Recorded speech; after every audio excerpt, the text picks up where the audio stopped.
Chapter 1465. The mountain range that traversed the western region like a giant sword cutting the western world in half had the reputation of being the ancestral mountain. All the dragon veins in the world originated from here.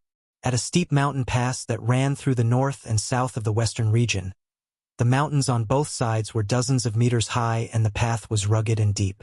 This mountain gap was an important passage that connected the north and south of the western region.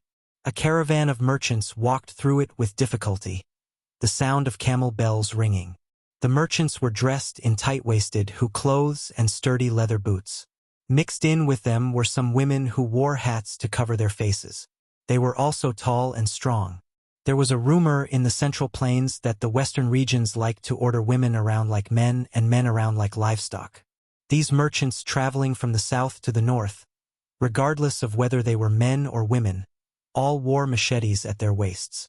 Some men with outstanding physical strength even hung a unique armor bag near the back of their camel humps. Inside the bag was a rough, refined iron chain armor. When they encountered horse gang bandits, they could use camels to replace horses and fight in armor in case of accidents. Suddenly, the caravan was startled by a series of thunder-like sounds from afar. The caravan stopped abruptly and their faces changed dramatically. They mistakenly thought that they had run into a large group of horse gang who were waiting at the mountain pass.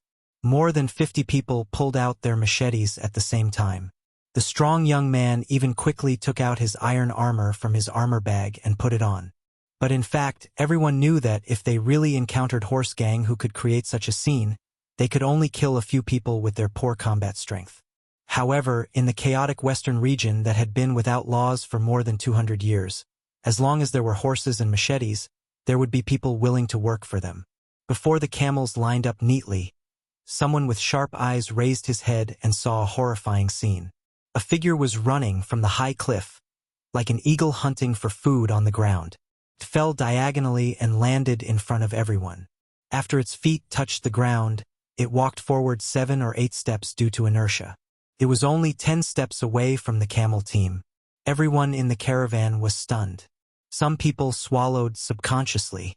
They saw that the guy who fell from the sky had a different appearance from the people of the western region. He was young, handsome, and very clean. The young man carried a long sword in a white scabbard on his back and a machete on his waist. After taking a deep breath with dry lips, he raised his arm and made a gesture of drinking water. Then he asked with a smile in the common language of the western region, "Do you have water?" The camel team was silent, not knowing what to do. On the other hand, a woman wearing a hat took off a sheepskin pouch that still had some water left without hesitation and threw it high into the air to the man who looked like a mountain spirit. The young man with the sword and saber expressed his gratitude and quickly leaped out. After catching the water bag in the air, he looked back and grinned. He stepped on the air and turned his body, crashing into the cliff. Then he bent down slightly and used the momentum to rush forward. He continued to leap over roofs and vault over walls like when he came. As he ran, he raised the water bag and drank a big gulp of water. After finishing it in one gulp, he casually threw it back, but it happened to land on the head of the woman in the bamboo hat. Just as the woman reached out to catch the water bag, a strong wind suddenly rose in front of the camel caravan. Another person fell from the sky like a falling rock. The strong wind blew and all the camels took a few steps back. The water bag missed the woman and fell lightly on the sand. Without waiting for the crowd to see the person's face clearly, he rose from the ground and disappeared in a flash. Many years later, a rumor about an immortal borrowing water spread throughout the western regions. Hundreds of miles to the south of the mountain range, near dusk, 2 separatist forces that had dominated the southern part of the western regions for many years fought fiercely over a woman whose beauty spread far and wide. Both sides had more than 2,000 horses and fought at the famous Emerald Lake in the western regions. It was said that after a young king of Beiliang became famous, the inferior party hoped to use the beautiful woman in their tribe to exchange for 300 sets of iron armor and 1,000 sets of bows from Beiliang, which was the best in the world, so they could dominate the southern part of the western regions. 700 cavalrymen were dispatched to escort the woman to Beiliang. Then they were intercepted at the Emerald Lake. After more than 2 hours of fierce fighting, the pursuers found out that the woman had already taken a detour and sneaked to Bailiang. They became angry out of humiliation and swore to kill the cunning tribe until the woman was the only one left. Without a man who could fight on horseback, they would see how they could rise in the desert. Just when the two sides were about to charge from horseback to dismount and fight, the whole battlefield was torn into two halves by a figure. Suddenly, people and horses were thrown off their feet. The front line that was cut open couldn't distinguish between friend and foe. They looked at each other and then, at the same time, at the guy who broke into the battlefield. They only saw that the man bent his knees, held the hilt of his sword with one hand and the tip of the sword with the other two fingers. The sword was held horizontally across his chest. The long sword was bent in a semicircle in front of him. After the dust settled, the long sword still maintained that strange arc and didn't return to its normal position. Another tall and sturdy figure passed through the gap in the battlefield and fiercely crashed into the sword-wielding man with unparalleled strength. The latter's two fingers on the tip of the sword rubbed along the body of the sword. The vigorous strength that refused to disperse after charging at the long sword rolled and condensed in the semicircle. Together with the infusion of his own chi, it finally formed a thunderball with purple lightning lingering around it. With a light flick of his wrist, he held the sword upside down to meet the enemy. The fist-sized purple lightning ball circled around the tip of the sword. When the tall and sturdy figure that seemed to be attached to the bone appeared 50 steps in front of him, the travel-worn but not dejected young swordsman smiled slightly. Instead of retreating, he advanced. Tai was held upside down and thunder was generated in the square inch. This sword had the style of holding the sword upside down that Dong Tai relied on to become famous. It also had the power of Gu Jiantong's square-inch thunder. Tuoba Bodhisattva slapped away the purple lightning that was spinning from the tip of the sword to the hilt. At the same time, he stretched out his hand to press on the hilt to prevent the momentum from increasing. He swept a whip kick towards Su Fengnian's neck. When the sword in Su Fengnian's hand was pushed away without any resistance, Tuoba Bodhisattva knew that this guy was up to something again. However, he did not believe that Su Fengnian, who defended more than he attacked, could set up a deadly trap. The whip kick swept out without any delay. Su Fengnian, who had let go of his sword, raised his elbow to block the powerful whip kick. With Tuoba Bodhisattva as the center, Su Fengnian was driven into a complete circle by the kick before he flew out of the circle. It seemed that Tuoba Bodhisattva had the upper hand. However, when Tuoba Bodhisattva's feet landed on the ground, Su Fengnian, who had already used his left hand to hold the hilt of the sword on his right waist while he was spinning, moved closer and closer.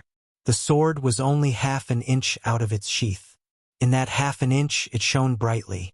The stunned spectators on the battlefield were blinded by the bright light. They could not stop crying even after they closed their eyes. Su Fengnian held the sword but was not in a hurry to pull it out completely. As he rushed forward, the distance between him and the sword increased by half an inch.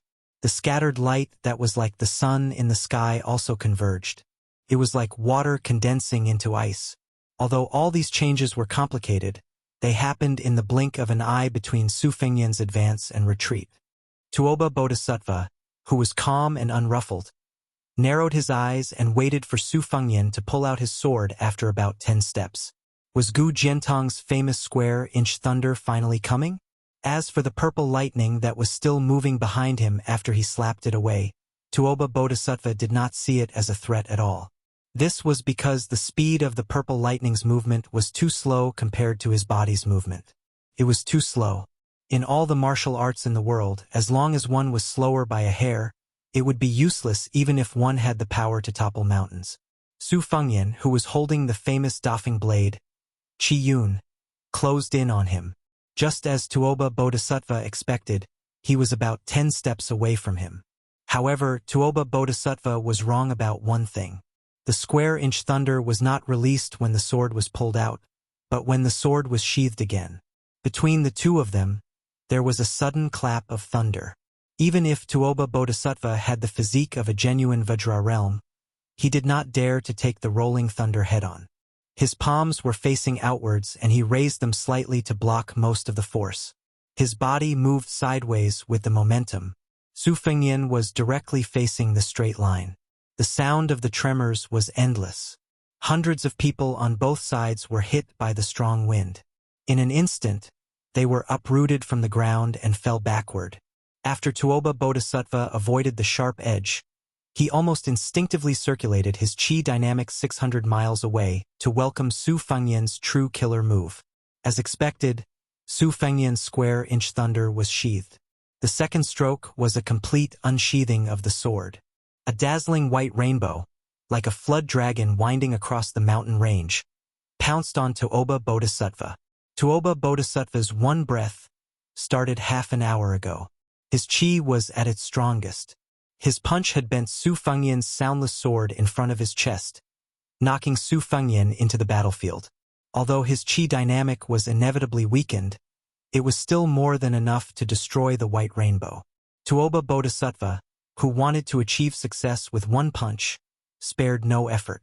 He bent his arm like a hammer.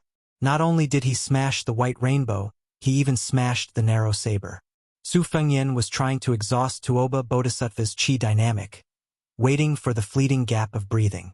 Tuoba Bodhisattva was also waiting for Su Fengnian to exhaust his chi dynamic and take a breath. Therefore, his punch not only exhausted Su Fengnian's chi dynamic, but also forced Su Fengnian to take a breath of fresh chi as he retreated. However, Su Fengnian's response was unexpected. He was not like Tuoba Bodhisattva, who was staking everything. He chose to leave some leeway, allowing Tuoba Bodhisattva's punch to pass through the saber and hit his chest. Su Fengnian's body flew backward in the air like a butterfly.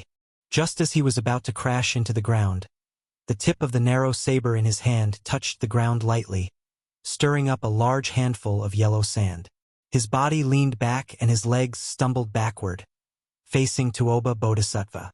The old chi that had not been released after the previous inhalation dissipated completely. Then, his lips moved slightly and he gently exhaled. To be precise, he was trying to complete the exhalation in one breath. Chapter 1466. Tuoba Bodhisattva sneered. He would not give Su Fengnian the chance to take a breath. Taking advantage of the short gap when Su Fengnian was taking a breath, he took a big step forward and punched with both fists. Although Tuoba Bodhisattva only had 30% of his strength left, if this punch hit, it would be much more effective than Su Fengnian, who took 120% of his strength when he was at his peak. It would be like hitting a snake's weak spot. This guy who was full of tricks would definitely spit out a big bowl of blood. Between heaven and earth, from birth to death, there was one thing that was easily overlooked, and that was breathing. One breath, one breath, one breath, and so on. It was done millions of times when one was awake, and it was done when one was asleep. The breathing technique of Taoism's longevity card was to return to simplicity. It was the most important thing to do in breathing. It was rare for a martial artist in the Vajra realm to kill a Shen finger master from the 3 sections. However, even if it happened, no one would be surprised. This was because the gap between the Vajra finger and Shen finger realms was not much of a gap. The threshold that was really difficult to cross was the celestial state. The reason why Han Diaosi was so famous in Liang Lake and was known as the first person below the land immortals was because of his Shen finger realm. He could fight and even kill a celestial state guru who breathed with heaven and earth. Tuoba Bodhisattva's eyes were stern. He shouted angrily and forced himself to take a breath. He stood still and his feet sank deep into the ground. His fists, which were originally aimed at Su Fengnian, hit each other and his chi increased sharply. It turned out that in the blink of an eye, Tuoba Bodhisattva was shocked to find that Su Fengnian's long sword, which had left his hand, coincidentally returned to its sheath as if it was pulled by an invisible chi when Su Fengnian stepped back to take a breath. At the same time, the slow purple thunder that Tuoba Bodhisattva ignored also rushed to his back at a shocking speed. Su Fengnian's mouth was bleeding. He said silently, "Return home." The long sword on his back let out a long whistle in the sheath.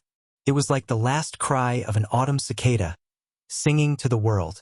It was like an old man who had left his hometown for many years and only wanted to die in his hometown. More than 1,000 people on the battlefield held their heads and covered their ears. They squatted on the ground, but they still could not reduce the sharp needle-like piercing pain in their eardrums. Behind Tuoba Bodhisattva, there seemed to be a purple golden lotus that was 20 feet tall, blooming with petals. Tuoba Bodhisattva had obviously underestimated the power of the sword returning to its scabbard. He felt as if he had been struck by a bell and had no choice but to take a step forward. His body leaned forward like a hunchback. Only then did he manage to dissipate the force of Tuoba Bodhisattva. Without expression. Bodhisattva. Tuoba Bodhisattva. Blood, blood, blood. Baimang's god of war. He was not surprised by the new move, nor was he angry because he was at a disadvantage. Along the way, Su Fengyan, who was slightly weaker in terms of Qi and physique, would use one or two unique skills that could be used by ordinary Wu Dao masters every time he took a breath. He would widen the distance between himself and the enemy so that he could take a breather. Tuoba Bodhisattva always thought that it should be the last surprise, but Su Fengyan was always able to pave the way for him when he was in a desperate situation. Li Chuangong's swordsmanship, Dong Tai's swordsmanship, Jian Zhihuang, Lu Baijie, and Huang Qing's sword moves, Wang Shenji's fists, Hong Shixiang's circle, Lu Haosher's celestial phenomenon, Han Xingxuan's finger mystery, Wang Zhongluo's finger mystery, scholars' qi, fairies' qi. There was no end, no end. This peak battle between the four great masters was a grindstone for each other to sharpen the highest martial arts. In the morning light, a black dot ran along the snow-covered mountain ridge to the peak, like a tiny mustard seed in the vast sea of snow. Carrying his sword and saber, he suddenly stopped. He squatted down and looked higher and farther. He casually grabbed a handful of snow and wiped his cheeks. His palm rubbed the stubble on his chin. After a moment of hesitation, he simply stretched out his hand and took out the spirited saber. Tilting his head, he used the shiny blade to shave his beard. Unlike the first 4 to 5 days of fighting and retreating, the situation between him and Tuoba Bodhisattva had turned around since the battle 2 nights ago. In 1 day and 2 nights, they had fought 6 times.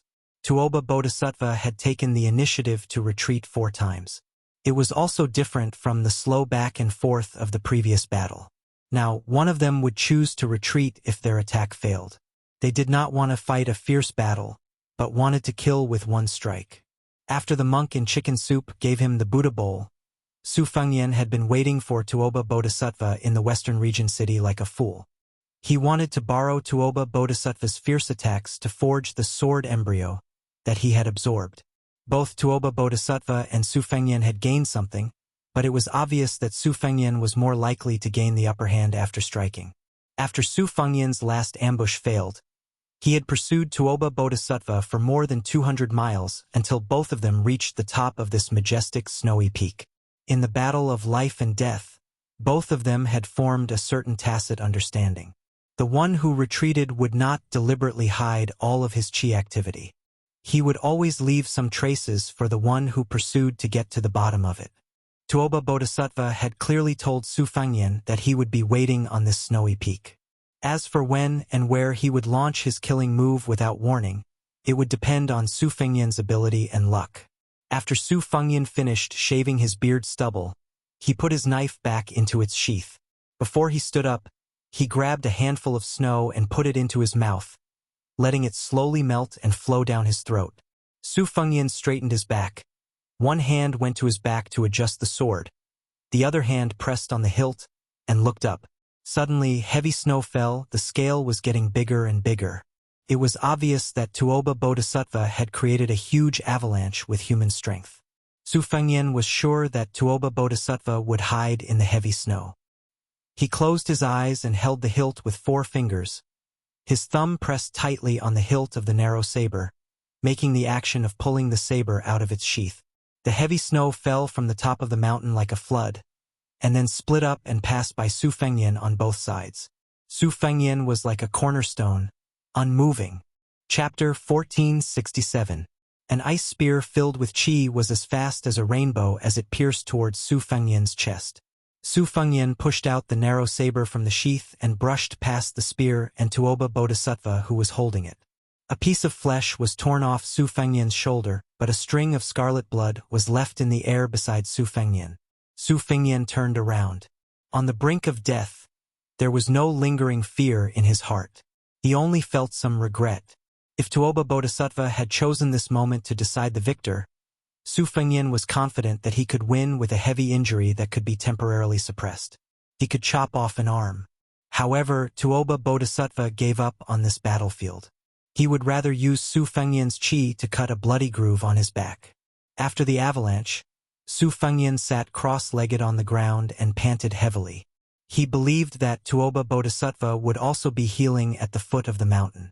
Now, the two of them were no longer fighting over the speed of breathing. They were fighting to end the battle quickly, deciding life and death in one move. Su Fengyan lay lazily in the snow and looked at the sky. He muttered, "Life is as lonely as an avalanche." A large river cut through the canyon and passed through the vast mountain chain that stretched for 3,000 miles. It finally flowed into the sea in Nanzhou. Su Fengyan's forehead was poked by Tuoba Bodhisattva's finger when he was drinking water by the river. He crashed into the bottom of the river. Out of his 10 flying swords, 6 of them were only an inch and a half away from piercing into Tuoba Bodhisattva's temples, eyes, and heart. Tuoba Bodhisattva punched wildly on the river surface, staring at Su Fengyan, who could not jump out of the water. He punched in the river, trying to kill Su Fengyan by suffocating him to death at the bottom of the river. Tuoba Bodhisattva walked on the river surface for a total of 120 miles. In the end, Tuoba Bodhisattva, who forcefully reversed his chi, not only had his arms droop down, but also blood flowed from his ears, nose, and mouth. When Su Fengyan floated out of the water like a corpse, Tuoba Bodhisattva, who could no longer move his arms, could only step on him. Tuoba Bodhisattva knew that he would step on a flying sword controlled by Su Fengyan and his foot would be pierced by the flying sword, but he did not hesitate. Su Fengyan was stepped on in the chest and was once again stepped into the mud at the bottom of the river. For some reason, Tuoba Bodhisattva could not find Su Fengyan's corpse, nor could he find Su Fengyan's remaining aura. This young vassal king seemed to have evaporated from the human world. Just as Tuoba Bodhisattva, who had searched along the river for an entire night to no avail, was planning to return to the Liangmang border at dawn, Tuoba Bodhisattva saw the young man who refused to obediently report to the king of hell no matter what. He slowly walking out of the river's zest, the long sword on his back was nowhere to be seen. He bit the scabbard with his mouth and held the sword with both hands. Both of them did not cross the river. Instead, they slowly walked upstream. Su Fengyan was recuperating while Tuoba Bodhisattva was increasing his chances of winning. After nearly a decade of chasing and killing, both sides ran for thousands of miles. In a dark night with heavy rain that was rarely seen in the western region, they finally welcomed the final battle. It was a simple collision, just like the charge of Liangmang's cavalry. There was nothing fancy about it. Su Fengyan stabbed Tuoba Bodhisattva's abdomen with both hands. Tuoba Bodhisattva punched Su Fengyan's forehead as he retreated. In the end, Su Fengyan first let go of the sword in his hand. Then he held the sword with one hand. Then he pinched the sword with 2 fingers. In the end, he could only push the sword with 1 finger. When Su Fengyan completely let go of the sword, Tuoba Bodhisattva, who had a hole in his abdomen, fell back heavily. Su Fengyan, whose hair was disheveled, fell straight back. Tuoba Bodhisattva lay in the mud. He stretched out a trembling hand. Since he could not hold the hilt, he directly held the blade and pulled it out from his abdomen. He used his other elbow to support himself and sat up with difficulty. Su Fengyan still did not move. Tuoba Bodhisattva felt relieved. He smiled and coughed up blood. He looked at the sword in his hand. What a pity! Tuoba Bodhisattva suddenly raised his head. He was stunned and his face was full of bitterness. A sword suddenly flew over and cut through the rain. It was the release sword. It was only at this moment that Tuoba Bodhisattva realized that the sword that had disappeared was actually waiting for this moment. It was waiting for the crucial moment when he, Tuoba Bodhisattva, seemed to have won. To do this, there had to be no deviation in time and place. In order to set up this trap, that person had to take a huge risk and split his attention to worry about the flying sword that was far away in the sky before he attacked with his sword. Before that, he had to first guide the flying sword and then accurately kill him who was right in front of him. It was said that Li Yang's cat had died in this way. Tuoba Bodhisattva sighed softly. Originally, he only needed half an hour to recover and he could easily get rid of that young man. Tuoba Bodhisattva did not regret it too much. He just felt a little regretful and aggrieved. Was there enough time? There was no time. Who would have thought that there would be a day when Tuoba Bodhisattva placed his hopes on someone else? Tuoba Bodhisattva closed his eyes. Suddenly, an old man with a head full of snow stood in front of Tuoba Bodhisattva. He stretched out a finger and blocked the flying sword. The flying sword that could not take the head seemed to be wailing. It was extremely miserable. Su Fengyan, who was lying in the mud, maintained his last bit of clarity. He roughly guessed the identity of this person. The creator of Beimang's spider web, the Shadow Prime Minister Li Mibi. The old man smiled. You have to know that, in order to stop Su Yanbing and Tantai Ningjing, this old man had to reach here first. We paid the price of more than 60 masters. In the future, the Beimang Jianghu can no longer be called Jianghu. The old man seemed to be exchanging pleasantries, but his movements did not stop at all. After breaking the flying sword, he went straight to Su Fengyan in the heavy rain and laughed. Su Fengyan, you have lost honorably. Moreover, you only lost to Tianming. Su Shao most likely won't blame you. At this moment, Su Fengyan only felt a splash of water by his ear. He did not know that a red sandalwood box had landed heavily near him. A young woman who had finally arrived after riding a sword for 6,000 miles did not look at Su Fengyan. She only said in a low voice, "You're not allowed to die." Chapter 1468. In the night, a man and a woman were walking towards a brightly lit city at the border of the western regions. However, the posture of the man and woman was a bit strange. The woman was carrying the man on her back while the man was carrying a purple box. Both the man and the woman's complexion were not good. Their faces were pale and yellow. It was as if they were in the same boat. The woman glanced at the city that was particularly eye-catching in the night and asked coldly, "Is this the sleepless city that you mentioned? Why do we have to come here? If we want to get rid of that old mad dog, there are many other options." The man's mouth twitched. He forced a smile and said, "This city is actually called Snow Lotus City. If we are lucky, there will be something we need in this city." The young woman with a terrible complexion but an outstanding appearance frowned and said, "Snow Lotus? Do you need it to treat your injuries?" There were too many descriptions to describe a woman's beauty. She was so beautiful that she could make the birds alight and beasts fall from the sky, outshine the moon, and put the flowers to shame. She was so beautiful that she could cause the downfall of a nation.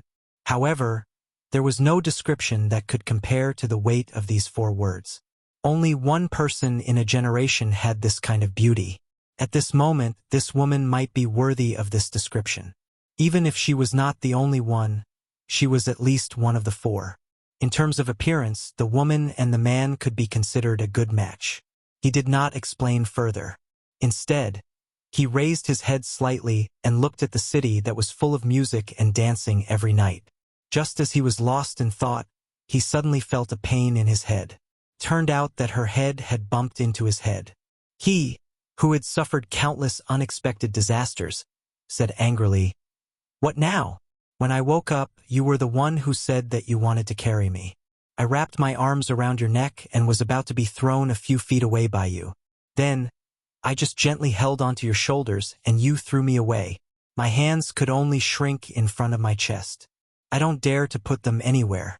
Do you still think I am being frivolous? Jiang and I, why don't you just chop off my hands?" Previously, that fellow had inadvertently rubbed against her hair and made her feel itchy.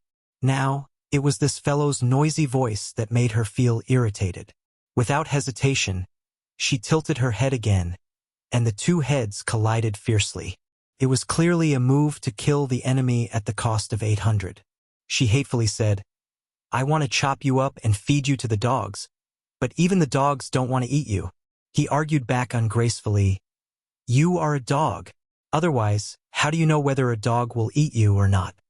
Snow Lotus City was a small city located outside of the solitary mountain pass. It was located at the border between Nanzhao and Shishu in the western region. This city was famous for its residents who had been harvesting snow lotus flowers for generations. Among the 9 kingdoms of the spring and autumn period, not to mention Nanzhao and Shishu, which were close to the water, even the Liang imperial family, which was ridiculed as the barbarians of the north, would specially add snow lotus flowers as a first-class tribute. Nowadays, the value of snow lotus flowers was almost comparable to the value of gerfalcon in the Liao. The Snow Lotus City was named after the snow lotus. The joys and sorrows of the more than 3,000 local residents revolved around these snow-white plants. Over the past 30 years, these heavenly treasures had become increasingly rare. The appearance of almost every snow lotus would not only cause the Snow Lotus City to suddenly wake up like a dozing old man, causing the whole city to rejoice. Moreover, it would also cause the city to fall into a bloody storm with undercurrents. Find a place to rest? But that would require money, right? But they didn't. The guy said angrily, "Let's not talk about your ability to kill people. I think you are a sword immortal who can fly 1,000 miles with a sword. Even if you don't have enough money, what's wrong with staying in an inn? If anyone dares to ask you for money, you can take a sword and chop their 18 generations of ancestors until they are convinced. That's it. Do you see it? It's the one with the banner you chew in. If you don't have the face to eat and dash, I will reason with the innkeeper later." She suppressed her anger, but still followed his words and walked into the inn. The first floor was still full of drunkards. As soon as she stepped through the door, everyone turned to look at them. The woman is carrying the man, and the man is carrying the box. The guy behind her added fuel to the fire. Stay. I want a good room." The shopkeeper was a bitter old man with slanted eyebrows. He was originally lying on the counter with sleepy eyes and yawning. When he saw the young man and woman in ragged clothes but with an extraordinary bearing, he glanced at them and was speechless in his heart. Just the red sandalwood box, which could be said to be a big treasure, was priceless. Why did this kind of people, who were destined to be rich and powerful, settle down in such a small temple? The bodhisattva was too big, and the small temple could not accommodate them. The key point was that it was now a sensitive time when 2 snow lotuses appeared together. The old shopkeeper silently prayed for Buddha's blessing in his heart. He sighed, squeezed out a smile, and personally walked around the counter to lead them to a secluded room on the 3rd floor. Without the old man's order, the waiter, who was usually lazier than a pig, brought the best tea for them. Squinting at the waiter's dazed eyes, the old man pulled him out of the room with all his strength. After bending over to close the door, he softly scolded, "You little brat's heart is too big. Do you think you can take a few glances at that fairy-like woman as you wish? Work hard, save money, and honestly marry Xiao Mei from the wine shop next door. Then you can be content for the rest of your life." The waiter said with grief and indignation, "I won't lose any weight if I look at her more." The old innkeeper slapped the guy's head. "She won't lose any weight. But it's hard to say if you'll lose any weight. You little bastard. That woman looks weak, but she must be a martial artist." The young man's eyes lit up. "She looks so good and is from Jianghu. She can't be the famous purple bamboo fairy, right? Could it be that the purple bamboo knife is in the box? Hey, isn't it fitting that the purple bamboo knife is in the purple box?" The old innkeeper put his hands behind his back and said with a self-deprecating face, "Don't think about it. Purple Bamboo Fairy has been General Lu's guest for a long time." The young man muttered in a low voice, "Speaking of which, it's strange. Why are there so many fairies and heroines with purple characters in their names now? Last year, Purple Bamboo Fairy and Purple Sword Fairy came to the city to buy snow lotuses, right?" The old innkeeper rolled his eyes and said, "God knows. If you have the ability, why don't you ask these fairies yourself?" Inside the room, she threw the guy onto the bed and put the red sandalwood sword box on the table.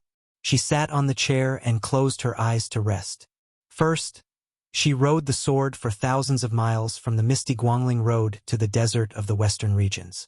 As soon as her feet touched the ground, she had to experience a life-and-death battle with the old Beimang dog. After that, she had to carry the burden and flee for hundreds of miles. She had no time to rest, which made her body's chi flow extremely chaotic. There was a deep bloody wound on her neck that was so deep that her bones could be seen. She only needed to bandage it. If it wasn't for the fact that the old man named Limibi also needed to protect Tuoba Bodhisattva, she might not have been able to reach this city. Whether it was the old man with the sheepskin fur coat who taught her to practice calligraphy instead of swordsmanship, or Uncle Chow who was waiting for the imperial order, they all clearly explained the difference between the two. When she first met him in the torrential rain, she manipulated the rainwater and mud into several thousand swords, setting up 2 sword formations. Li Mibi still broke the sword formations effortlessly. During their escape, she did everything she could to turn everything into a 3-foot sword, but all along Li Mibi was strolling in the courtyard, following her like a shadow.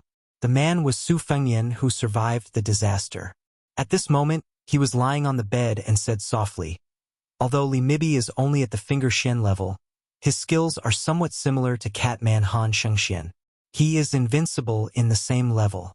As for the ordinary celestial level, it is difficult to suppress him. Otherwise, he wouldn't be the ancestor of Beimang's spider web spy. However, don't be fooled by how easily he broke the sword formation and showed the style of a master. In fact, your sword formation made the old man tremble with fear. It's just that the old man is thick-skinned and you can't see it. If he didn't puff himself up at his own cost, he would have scared you into only defending and not attacking. If you killed Tuoba Bodhisattva, how would he sneak back to the Beimang Empress?" She sneered and said, "Are you blaming me?" She didn't expect a sharp rebuttal from the guy. Instead, she became even angrier and said angrily, "Someone didn't kill the opponent in one breath and almost had his head taken back to receive a reward.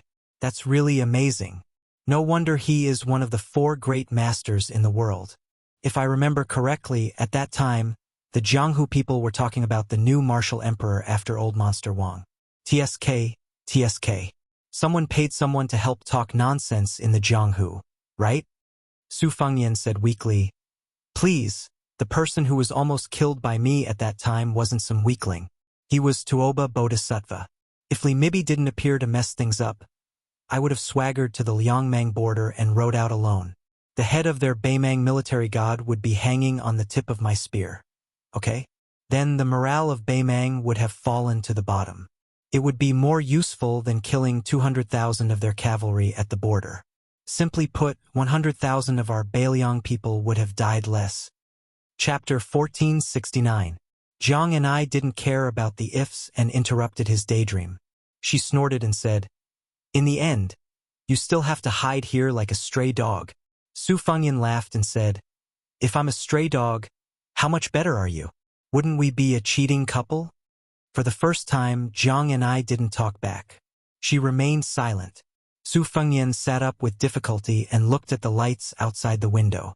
Tuoba Bodhisattva will definitely recover faster than me. With Li Mibi, who is good at killing and setting up ambushes, we can only delay and go south. We can only wait for Su Yanbing and Tantai Pingjing to bring people south and force Tuoba Bodhisattva and Li Mibi to give up. I believe that in at most half a day, the 2 of them will give up and secretly return to northern Mang. This gamble is very risky for both sides. Even if Li Mibi is willing to take Tuoba Bodhisattva and gamble with me, Beimang won't agree. Tuoba Bodhisattva knows the severity of the situation. Jiang and I coldly asked, "When will you be able to walk on the ground?" Su Fengyan smiled bitterly and said, "It will probably take another 2 days. Tuoba Bodhisattva and Li Mibi will probably only need 1 day to follow the tracks to Snow Lotus City. This means that you will probably have to fight again. Of course, this is the worst outcome. If my luck is not so bad, they might already be on their way back to the north." Su Fengyan suddenly looked tired and said helplessly, "But my luck doesn't seem to be very good now." Jiang and I frowned and said, "How can you ask people for Snow Lotus with your half-dead appearance?" Su Fengyan laughed and said, "Don't tell me you think that there is no place for Beiliang to hide our strength in Snow Lotus City?" Jiang and I couldn't help but turn around and ask, "Is this run by a spy from Beiliang?" Su Fengyan joked, "Do you think it will be so shabby?" Jiang and I, who hated being led by the nose by this guy, glared at him. Su Fengyan leaned against the bed and said with a smile, "Can I trouble you to ask the old innkeeper for supper?" Jiang and I hesitated for a moment, but still went downstairs to ask for a portion of food from the unlucky old man with the slanted eyebrows. Then, she asked for an extra room on the 3rd floor. Since the inn didn't ask for any money from them from the start to the end, she felt at ease and acted extravagantly. Su Fengyan only saw the old innkeeper enter the room with the food box, but did not see her figure. She let out a sigh of relief and said with a smile, "Innkeeper, don't worry. I won't shortchange you for the accommodation. I don't know if the innkeeper has any connections at the Snow Lotus House. I heard that the Snow Lotus House in Snow Lotus City is a first-class brothel in the southern part of the western regions.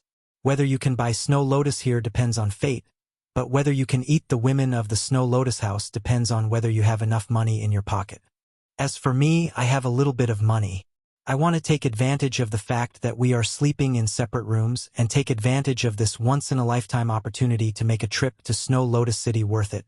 The aged shopkeeper immediately smiled knowingly, but he soon frowned and said cautiously, "To tell you the truth, the inns and restaurants in the city all have these big and small connections.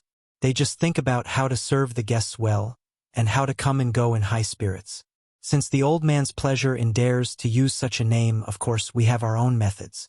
However, young master may not know that the girls in the Snow Lotus Tower are very arrogant, just like the concubines in the palace. No matter what status they have, those girls will not go out of the tower to receive guests. However, the girls from the other families are not so particular. This old man can make connections with them and let them come here prettily without anyone noticing. I guarantee that young master won't know about it. Moreover, young master's taste can also be decided in advance. Taking a step back, if young master is afraid that they are not to your taste, this old man can also sell my old face and let them come here more. Young master can choose the ones that you like. Young master, what do you think?" Su Fengyan shook his head and said with a smile, "Forget about the girls of the other alleys. We are eating the signature of the Snow Lotus House. Whether the girls are beautiful or not is not the most important thing. When we go back, we can brag about it to our brothers. Otherwise, we can eat anywhere. Can the girls of Snow Lotus City really be more beautiful than the courtesans of the Central Plains? Innkeeper, don't you think this makes sense? How about this? Shopkeeper, I used to have a friend who was a regular customer of the Snow Lotus House. He spent thousands of taels of silver there. You go to the brothel keeper of the Snow Lotus House and tell her that there is a friend of young Master Su in Fushui Prefecture who wants to have a drink with the courtesans in the house. Let them pay the price. As long as they dare to bid, I will dare to bid. Innkeeper, as long as you pass the message, no matter whether the deal is successful or not. When we check out and settle the bill, I will add the extra carriage fee." When the old innkeeper heard this, he was overjoyed and ran to pull the strings. Not long after, Su Fengyan saw the door open. She stood there with a fake smile. Without waiting for him to explain anything, she slammed the door and left. Less than an hour later, the door was gently knocked. Su Fengyan said calmly, "Come in." 2 women walked into the room and deliberately changed into ordinary clothes. However, when they took off the veil that covered their faces, one of them was a middle-aged woman and the other was in the prime of her youth. Both of them were outstanding women who had their own romantic styles flowing from head to toe. After seeing Su Fengyan's appearance, the young woman's eyes were filled with curiosity and scrutiny. The plump woman, who had been trembling with fear along the way, was so scared that she directly dropped to her knees. She didn't dare to say anything and didn't even dare to breathe heavily. Su Fengyan said softly, "Mrs. Song, please get up, sit down and talk." Even Lu Qiu-er, who is known as a heartless and unscrupulous person in Liang, secretly respects Mrs. Song. The woman's eyes were red. After getting up, she curtsied and sat down. Su Fengyan asked with a smile, "Is this the next courtesan Yu Qingling of Snow Lotus House?" The woman, who had already recognized Su Fengyan, nodded and replied respectfully, "Yu Qingling is an orphan in the Snow Lotus City. She entered the Snow Lotus House since she was a child. She is my confidant. However, for the sake of caution, She was only registered in the third classroom of the Whispering Room 4 years ago. Last year, she made a small contribution and was promoted to the second classroom this spring. Currently, she is in charge of keeping an eye on the number 1 local snake, Lu Huaishi. This person is nicknamed General Lu. He was born and raised in Snow Lotus House. He has more than 1,000 men under his command and is also very influential in Nanzhao. Among them, several familiar forces are deeply grateful to Lu Huaishi. I suspect that Lu Huaishi was first supported by Zhao Go of Liang. However, 3 of Zhao Go's spies died one after another in autumn and winter last year. Whether Lu Huaishi has been instigated by Beimang or Shishu, we need Yu Qingling to find clues. If Yu Qingling can recruit people for Fushui House, she will be worthy of her status as a second classroom. Su Funyan smiled and said, Lu Huaishi was able to move between several major forces and constantly grow his strength. First, he stood out from the crowd. After he gained a firm foothold, he became a feudal lord in the southern part of the western regions at the age of 35. Such a bold and ruthless person naturally has a lot of charisma. According to the spy report, even the daughter of Nanzhao's royal prince Liang was willing to be his woman behind the scenes and didn't hesitate to elope for him. The woman looked at the woman who was standing there in a daze and didn't know what to do. She smiled gently and said, "It's best if a sheep enters the tiger's mouth and can retreat after success. It wouldn't be strange even if there are no bones left. However, if you help the tiger do evil, you deserve to die." Since Yu Qingling has joined the Whispering Room, she can distinguish between public and private matters. Her next sentence fully displayed Madame Song's iron-blooded demeanor as a top spy. If there is a mistake, this servant will clean up the house myself without the need for the Whispering Room's instructions. This servant will also ask head shopkeeper Chu for punishment if I don't know how to use people. Yu Qingling bit her lips and stood there elegantly, which made her look even more pitiful. Su Fengyan didn't comment. He looked at the beautiful woman who was well known in Snow Lotus City and said, "Yu Qingling, what kind of person do you think Lu Huaishi is? Tell me the truth." She still couldn't guess who this young master was. However, since Madame Song, who had the nickname of Empress Dowager in Snow Lotus House, was so serious about this matter and didn't hesitate to humiliate herself to the point of calling herself this servant, Yu Qingling believed that this young master must be an important person of the Whispering Room who had come to Snow Lotus City. Although she was nervous, she carefully chose her words and replied, "He is cruel and merciless, but he is affectionate and loyal." Su Funyan smiled and dismissed it. Is there any ready-made Snow Lotus in Snow Lotus City recently? Chapter 1470. The woman said, "What a coincidence. Not only is there one, but there are 2 of them. One was found by Lu Huaishi's mansion, and the other was found by the young man in the city from his father's last words. He waited for 6 years and went to the Snow Mountain 4 times to check on the lotus bud. After much effort, he finally found it this year. The former was waiting for a good price. It was rumored that Lu Huaishi's original intention was to give the snow lotus to the commandery prince of Nanzhao as an apology to his father-in-law. Later, it seemed that the weaving bureau of Shishu and Nanjiang wanted to buy it and give it to the current empress. However, there was also a top master from the Central Plains who had been waiting for many years. He said that he was willing to sell his life for Lu Huaishi in exchange for the snow lotus. It seemed that he wanted to cure a woman's illness. After the young man brought the snow lotus and carried an old man who lost his legs back to the city, the various forces started a new round of competition. After all, the snow lotus was too rare. It was sold at a high price of 30,000 taels of silver 30 years ago. Now it was even more priceless. Even 100,000 taels of silver might not be enough to buy it. However, the ignorant young man was stubborn. He said that he did not want to sell his snow lotus and only wanted to give it to a girl from Ma family fort. The girl was the daughter of the Ma family fort's fort master.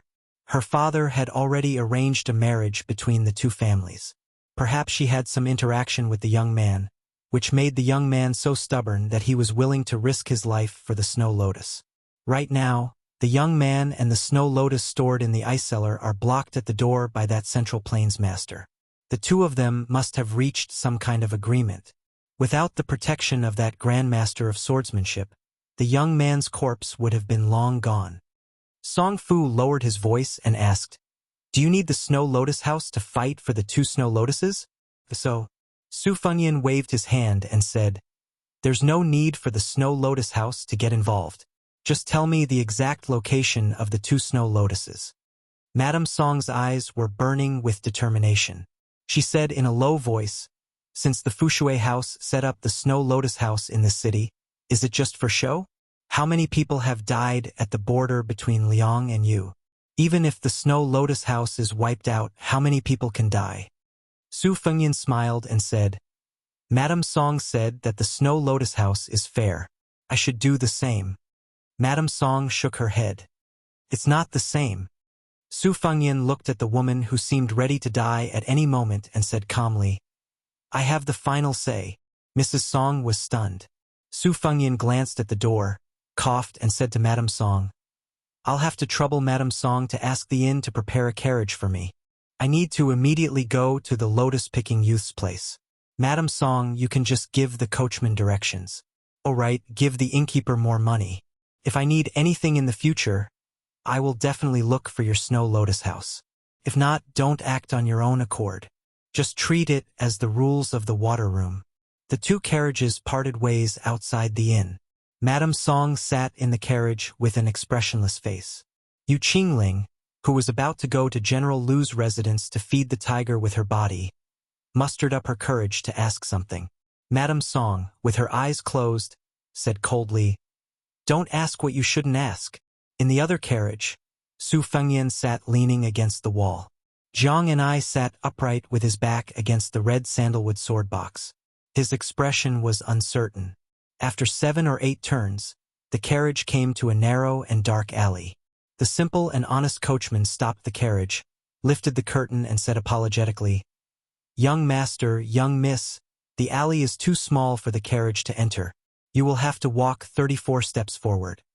Zhang and I got off the carriage first and said, "Walk by yourself using the wall." Su Fengyan had a bitter smile on his face. With the help of the coachman, he got off the carriage and told the coachman not to wait for them to return to the inn first. He really had to use the wall to walk. He was in a sorry state. Zhang Ni's steps were not big.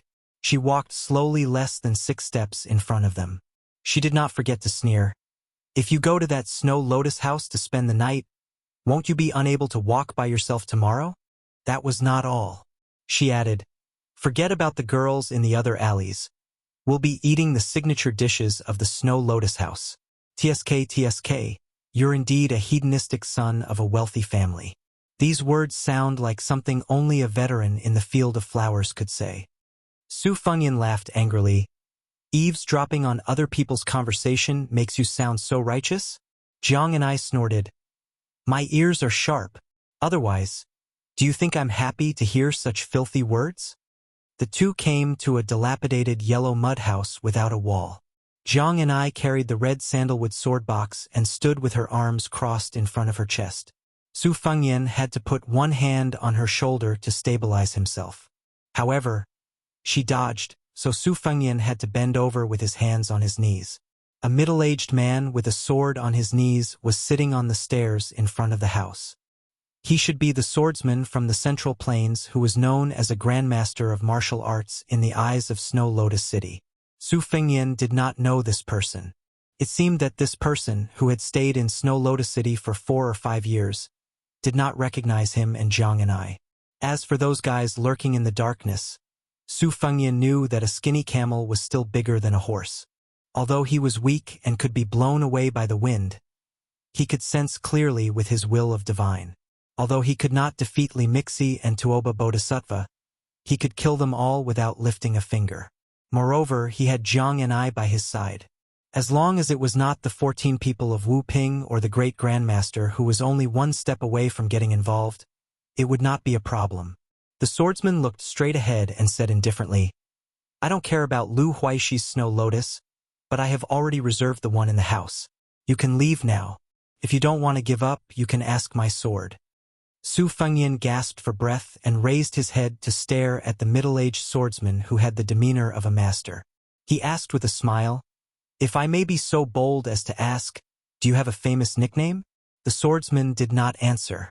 Instead, A hearty and loud voice came from the house. What bullsh *T hero? This old man was defeated by Dong Yuanrui of Dongyue in the past.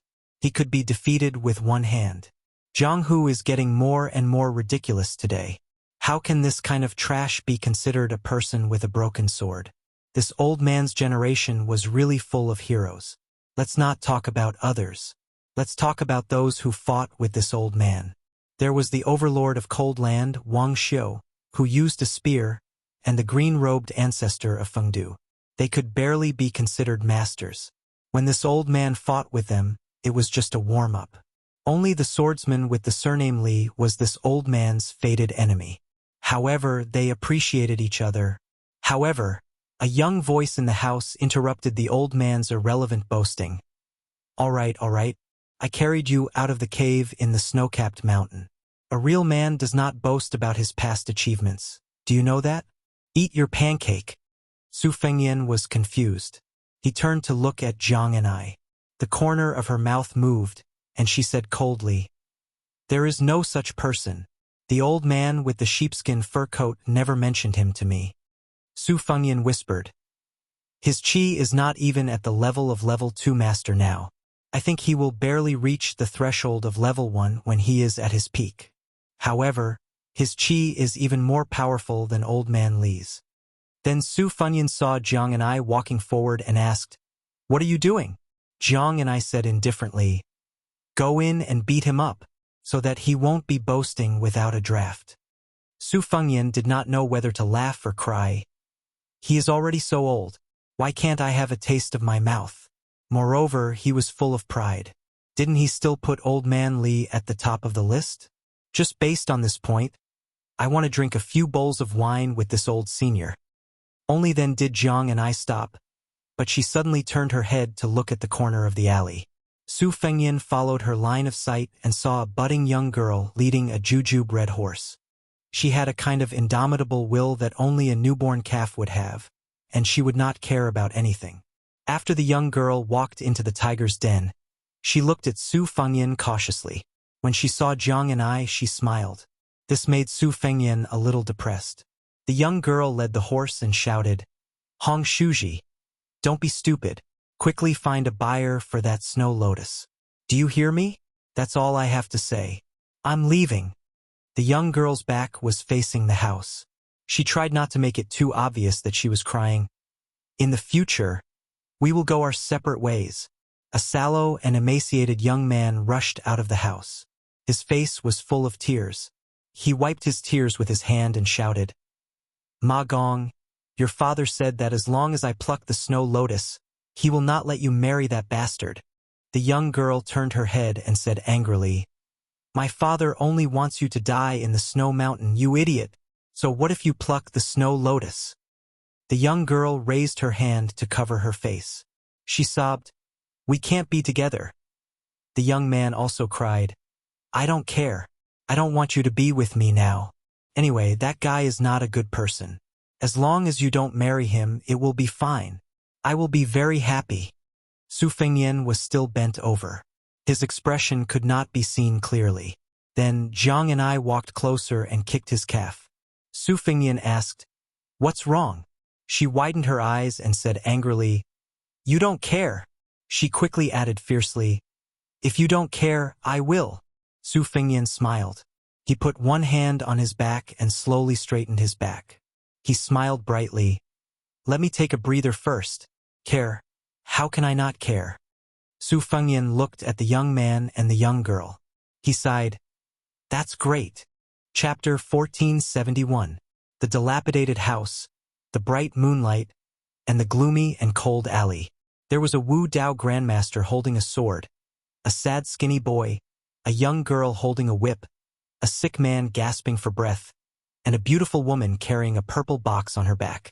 In the eyes of the sneaky night walkers lying on the roofs, the scene in front of them made them feel less bored after coming here in the middle of the night. The night walkers were divided into several groups, each with their own benefactor. Among them, the ones with the largest numbers and the aura of a battlefield were the elite soldiers from Lu Huaishi's mansion. They also rightfully occupied the two adjacent roofs with the widest view. The weapons hanging from their waists were all sabers, but there were a variety of them. There were Miaodao with a slender blade that looked like a seedling, and there were also sabers that came from the southern dynasties of Beimang to the western regions. There was even an old cold saber carried by a man in black who looked like a leader. Only those who were familiar with the Beiliang frontier army could tell that it was a cavalry saber with a more prominent curve than a walking saber. As Beiliang became stricter with the control of the sabers and crossbows, the value of these cold sabers spread among the people in the early years also rose. They could easily be sold for a sky-high price of 700 to 800 taels of silver. On Liang Lake, if there was a cold saber hanging from one's waist, as long as it was not the kind of person who could see through it at a glance, people would involuntarily be afraid of it. A guy approached the man in black who carried the cold saber and whispered, "Leader Qi, the woman below with the purple box on her back is really beautiful. She's even more beautiful than the purple bamboo fairy who came to our mansion as a guest. Why don't we just take action? The whole Snow Lotus City is ours. As long as we enter the city, our lives will be in our hands." "Leader Qi, didn't the general say that you need a wife? I think this woman is very good. We just discussed that we'll send the Snow Lotus to the general's mansion and tie this woman directly to your mansion. Today we'll hold a wedding banquet for you and make a scene in the bridal chamber. Then we won't waste our night in the cold." The man in black, who had been instigated by his subordinates to become a mountain king, subconsciously stroked his scabbard. His rationality overcame his desire. He shook his head and said, "Don't ruin my foster father's great plans." He was the direct subordinate of Lu Huaishi, the Earth Emperor of Snow Lotus City. He had once followed Lu Huaishi in and out of the 100,000 Great Mountains, which was why he was bestowed with this cold saber that Lu Huaishi loved so much. His purpose on this trip was to keep an eye on that Central Plains man who wielded a sword. Lu Huaishi was determined to obtain that snow lotus because he had publicly announced that he would offer it to a woman with the same name in Western Shu. It was said that she was an extremely beautiful woman, but it was a pity that she was in existence that even Lu Huaishi could not afford to offend. The snow lotus obtained by the lotus picker in his residence had another secret use. Because he was one of Lu Huaishi's followers who had followed Lu Huaishi since his youth, he was qualified to come into contact with some of the inside stories. It was said that there were 10 new sects in Liang, and the Dragon Palace of Nanjiang was one of them. The new palace master, Lin Hongyuan, was not only the leader of the Jianghu in Nanjiang, but also had a close relationship with His Royal Highness, Zhao Zhu, the King of Yen. He did not know what his foster father was plotting, but it was definitely not limited to Snow Lotus City. His foster father had secretly revealed his yearning for the Central Plains more than once. "Boss Qi, look, that guy seems to be reckless and wants to interfere. What should we do?" The dragon moth adopted by Lu Huaishi frowned and squeezed out a word from between his teeth. "Wait." The tuberculosis ghost who had come out of nowhere to mess things up called the young boy and girl to the side and muttered to them like a lousy accountant. Sure enough, the young boy's face was full of suspicion, while the young girl with an extraordinary background was not tempted at all. It was one thing for the young boy and girl to have a wide vision, but in the face of a great change, they were still a little wary. Who would believe that a stranger who appeared out of nowhere, who could easily push them down with a single finger, would paint a big picture for them out of thin air? When the dragon moth on the roof stole a glance at the stunning woman, especially when he saw her looking at the scholarly young man, he, who had always thought himself to be hard-hearted, suddenly felt his blood boil. Then he elegantly jumped down. More than a dozen brothers who had depended on each other for many years also did not want to be left behind, and they all landed on the ground one after another. Apart from the 3 archers who stayed on the roof in tacit understanding, the rest of them were all ready to help the dragon moth on the roof. Everyone had a frivolous smile on their faces, and they almost called the woman sister-in-law. Su Fengyan was talking until his mouth was dry. He told the young boy that as long as he had Snow Lotus, he could guarantee that the young girl would not get married. In fact, the young boy was somewhat tempted. However, the young girl who came from a wealthy family outside of Snow Lotus City mercilessly exposed his lie. Su Fengyan said that he could protect them and safely leave Snow Lotus City. She said that he had to fight with the swordsman from the Central Plains on the steps first, and then they could talk about other things after he won. Su Fengyan said that he could. She then said that there were many experts around General Lu in the city. Her father's Ma family fort also had 100 cavalrymen and 200 archers.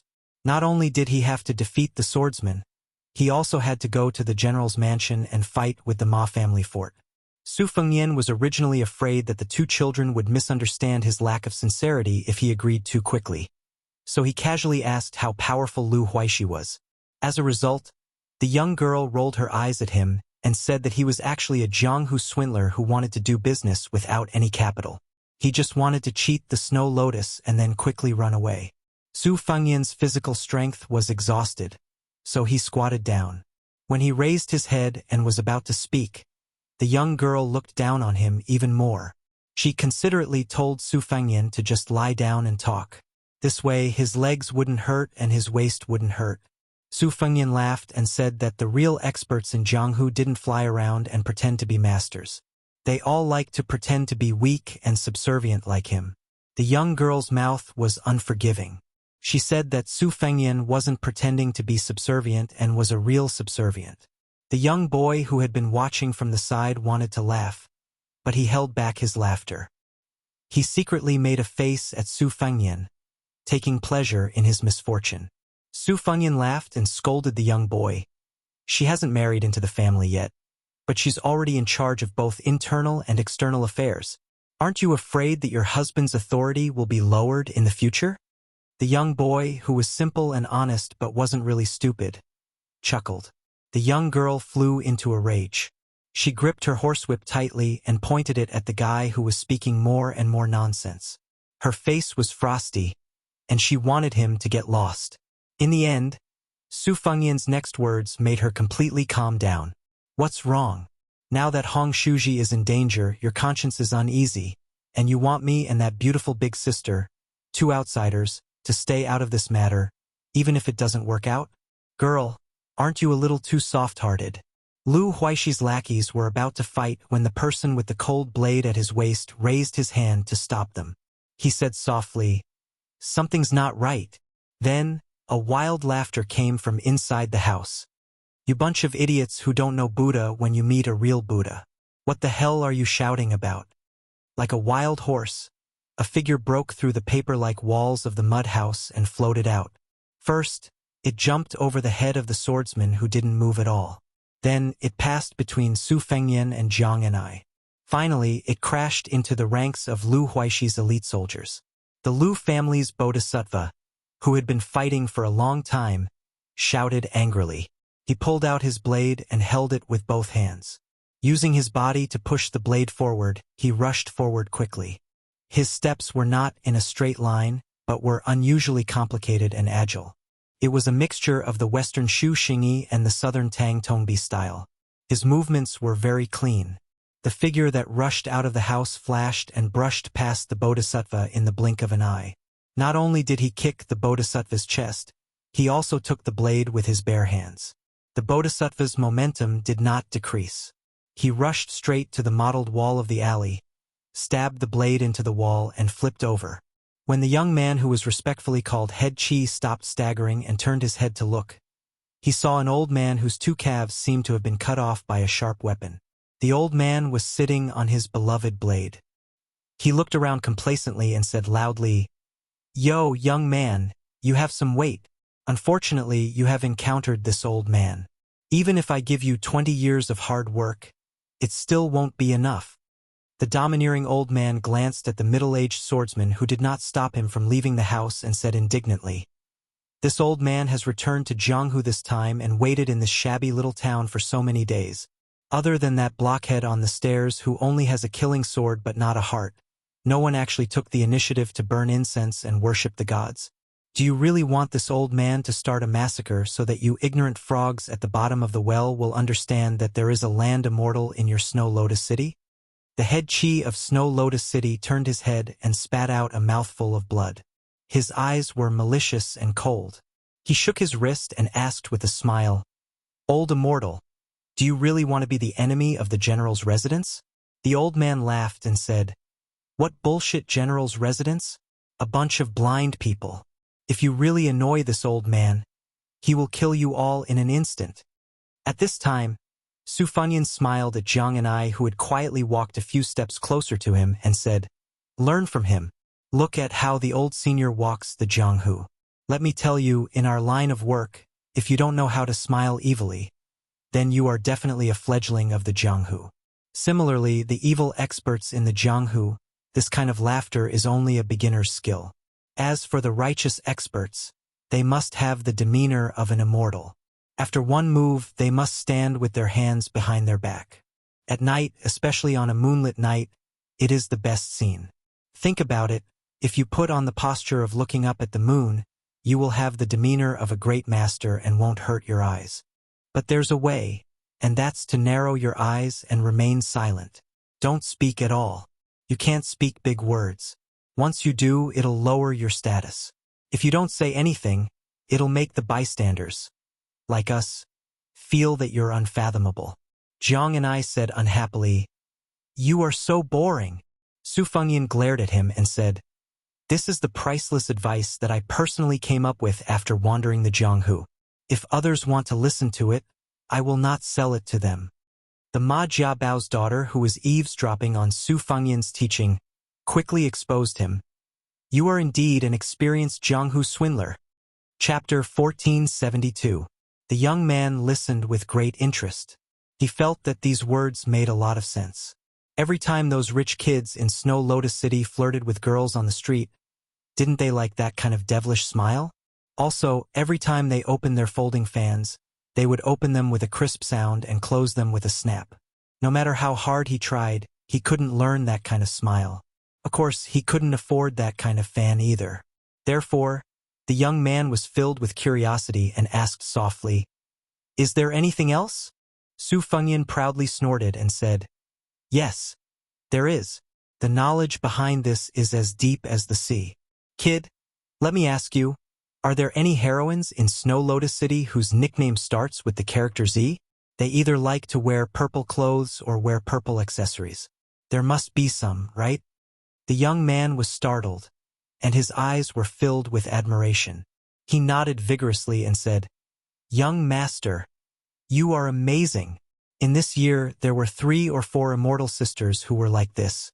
The young girl curled her lips and said, "What's so great about being able to guess this kind of thing? In Snow Lotus City, there are many young heroes who wear white robes and have 2 blades hanging from their waists. Every one of them claims to be someone's closed-door disciple. They either like to lie on the street drunk and look at the moon, climb up the city wall and pretend to be in a daze, or they like to run to the Snow Lotus Pavilion to show off their poetry. My father said that although they are somewhat skilled, they are still far from the top experts in Snow Lotus City. He also said that these young heroes either had their brains kicked by a donkey when they were young, or their brains were clamped by a door when they grew up. He also said that if I see them, I must avoid them." Su Fengyan said earnestly, "Little girl, you don't understand. These young heroes with lofty ambitions are all young and promising. They have a bright future ahead of them. They will definitely become great heroes in the future." The young girl didn't pay any attention to this guy. She fiercely glared at the young man, Hong Shuji, and said, "Immortal sister?" The young man shrunk his neck and had a sudden inspiration. He began to apply what he had just learned and looked up at the moon. After the old man spoke, the tense situation suddenly took a turn for the worse. "This old man has heard of some of your master Lu Huaishi's deeds. He is clearly an ambitious person. Send a message to that whatever general's mansion. Tell him that as long as the one surnamed Lu is willing to offer 10 famous swords, 1,000 taels of gold, and a mansion with 100 maidservants, this old man will reluctantly become his chief guest. Even if he faces the top 10 experts in the world in the future, he will have the confidence to challenge them." The young man surnamed Qi, who still had blood on the corner of his mouth, looked uncertain. Finally, he smiled and cupped his fists. "As long as you can take down that eyesore swordsman and let me take the Snow Lotus, I will try my best to introduce you to my foster father." The youth panicked and shouted, "Old man, didn't you say you wanted to take me as your disciple? Didn't you say you would teach me the peerless martial arts that can easily make me the strongest person in the world?" The old man laughed and said, "Silly boy, with your coarse constitution, even if this old man gave you dozens of top-secret manuals, you still wouldn't be able to become an expert. If this old man hadn't said that, would you have helped me break the formation in the cave?" The old man suddenly looked at the sickly young man. "Your aptitude is just so. Do you want to be my disciple? This old man has made a comeback this time and is destined to be famous. As long as you agree, this old man will let you rise to the top." The old man changed the topic and looked at the young woman with the purple box on her back. She was really stunning. Even when he was unscrupulous in Jianghu, he had never seen such a beautiful woman. If he could use her as a cauldron, he might be able to return to the peak of martial arts. The old man didn't hide his greedy eyes. He smacked his lips and said with a smile, "However, the girl beside you will belong to this old man. Such a first-grade cauldron, if I don't take it, I will be punished. As for you, young man, a girl is nothing.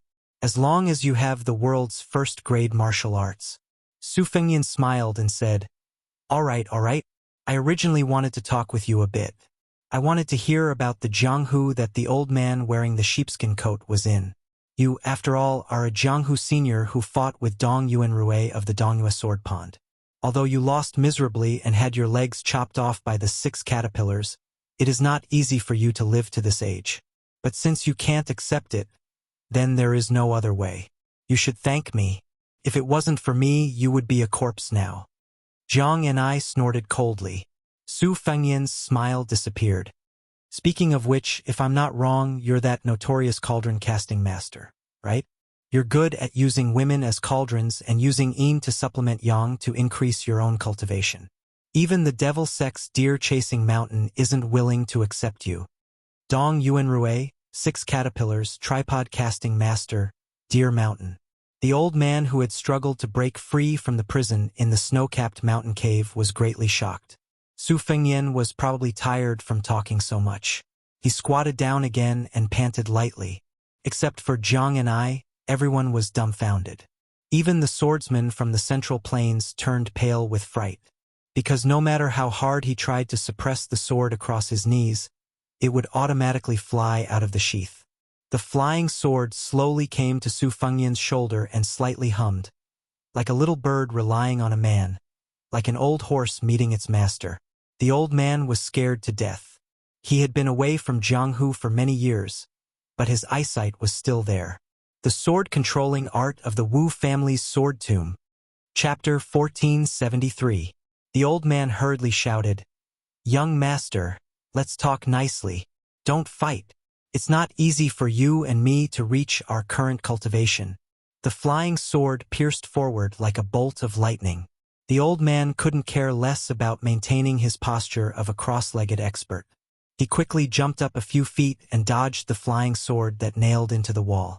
The tip of the flying sword spun and retreated, leaving some yellow soil on the wall. After putting some distance between them, the flying sword pierced forward again. The old man, who had been pretending to be a grandmaster after leaving the house, knocked the wall with his elbow and tried to climb over the wall to escape.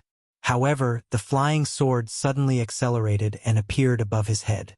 The old man had no choice but to use the 1,000-pounds falling technique. The flying sword seemed to be teasing him. Every time, intentionally or unintentionally, the old man would be able to dodge the tip of the sword and avoid the miserable fate of being pierced through. However, he would never be able to leave the wall. The old lecher, who had been trapped in the snow mountain for dozens of years, felt like dying. He kept shouting some strange words that the people of Snow Lotus City couldn't understand. It's not the chi-controlling flying sword. It's the superior flying sword technique. Brat, who are you to the Wu family's sword tomb? Why is it that even though you didn't personally raise the other person's sword, it can still be guided by your divine intent? Could it be that you're the current Wu family's sword crown, and that girl is your sword maid? This old man knows his mistake, you brat. No, sir. Please be merciful and spare her. What made the old man even more desperate was that the guy still had the leisure to raise his arm and pull out the knife, gently holding it in his hand. After half an hour, The exhausted old man was stabbed more than 20 times by the sword and hung on the wall through his mouth. The sword pierced through the wall so it looked like a hanging corpse. Su Fengyan held the cold knife and glanced at the corpse. As if he still couldn't vent his anger, the flying sword flew out and stabbed into the wall again and again at a speed that was countless times faster than before. A series of banging sounds rang out. The corpse didn't even slide down half an inch. It was pierced into a pile of meat paste bit by bit. Su Fengyan stood up. When he looked at Lu Huaishi's adopted son, the latter crashed into the wall and died on the spot. The wall collapsed, and the two corpses disappeared from everyone's sight. What the eyes didn't see, their hearts didn't palpitate. After Su Fengyan sheathed his blade, he grabbed the scabbard that had flown back into his hand. He put the cold blade back into the scabbard and then hung it around his waist. Ignoring the group of night walkers in the alley and the Lu Manor who were about to wet their pants, he made a face at the young man and woman and said with a smile, "How is it? Do you believe me now? For a true expert like me, there's no need for me to stand. Squatting is already very cool. If I were to stand, I would look so handsome that I wouldn't even dare to look in the mirror for fear of scaring myself. How could there be such a handsome and peerless expert in this world?" Jiang and I rolled his eyes and said, "Immoral!" The young man stood in front of the young girl to protect her. The young girl hid behind the young man. Her teeth chattered as she whispered, "He's powerful, but his head must have been hit by a door before." The stubborn young girl pulled the young man's sleeve and asked, "Isn't that right, Twig?" The young man whispered, "Yes." However, he quickly pretended to be stupid and said, "Really?" With a thought, Su Fengyan made the long sword that he had borrowed for a moment fly back into the scabbard of the swordsman. He smiled and said, "Thank you." The man from the Central Plains, who had thought that he was already considered a top expert in the small snow lotus city of the western regions, stood up and said in a deep voice, "It should be me who is thanking Senior for teaching me how to use the sword." Su Fengyan dismissed him with a smile. Then, his entire aura changed and he no longer showed any signs of being defeated. He turned his head and said to Jiang and I, "In fact, my recovery is not slow. In fact, it's even faster than Tuoba Bodhisattva. I could walk on my own 2 days ago. Now he and Li Mixi have entered the city. You have already saved me once. This time I have a chance of winning. It's not certain that I will lose. Don't worry about me. Take these 2 kids and leave Snow Lotus City first.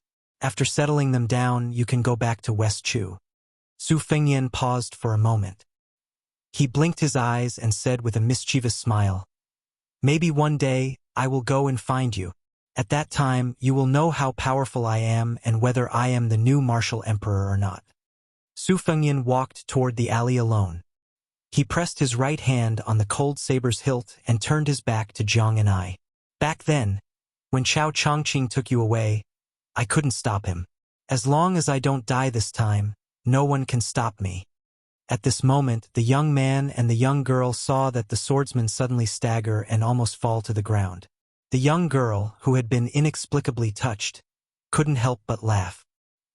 "He looks more handsome when he is squatting." The young man nodded. The man from the Central Plains, who had already regarded the senior swordsman who was good at retaining his looks as an immortal, also couldn't bear to look. However, while he was filled with compassion, the swordsman was also shocked. Just now, he seemed to have heard the names Tuoba Bodhisattva and Chao Chongqing. This senior was not only on the same side as Chao Chongqing, but his opponent was also the second strongest in the world, Tuoba Bodhisattva. He was even worthy of Tuoba Bodhisattva joining forces with others to hunt him down to Snow Lotus City. Was this senior a sword immortal who had never appeared in Jianghu? However, in the next moment he felt that it wasn't the case. In the distance, Jiang and I, whose face was stiff, came behind Su Fengyan with a long sweep. He kicked this guy to the ground and said angrily, "Are you addicted to pretending to be an expert?" Chapter 1474. Jiang and I stopped at the corner of the alley. During this escape, whether they should stop or continue, how they should fight if they stopped, whether it was a dragonfly skimming the water or not, it was all up to Su Fengyan. Tonight was not an exception. Slowly walking out of the alley, Su Fengyan gazed at the street. As expected, if one thought of the worst, that would be the case. It was very easy to worry about. If their luck was good, Li Mibi and Tuoba would enter the city half a day later. If their luck was average, the two would have already given up on him as bait and returned. Su Fengyan sighed and then looked at her with a complicated gaze. Jiang and I just quietly waited for the rest. Su Fengyan said softly, "This time, we won't follow the old rules. We have to keep an eye on that old dog Li Mixi.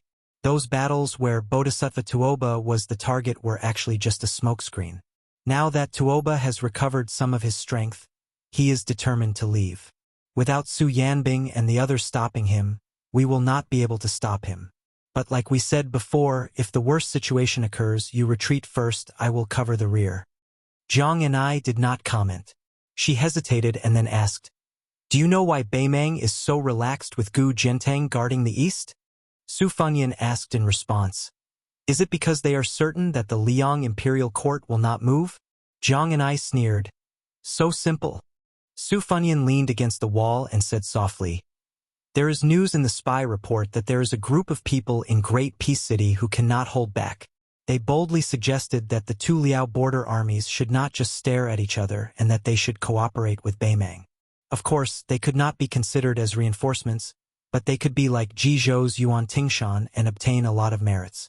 However, these voices were quickly suppressed by Gu Jiantang. Among them, Su Gong, who had been patrolling the border as assistant minister, had been strongly in favor of fighting at the start. But when he suddenly changed sides and did not mention anything about attacking, he caused a lot of criticism in Great Peace City. His already low reputation hit rock bottom. Some people even said that they wanted this assistant minister of the Ministry of War to be an assistant minister of the border for the rest of his life.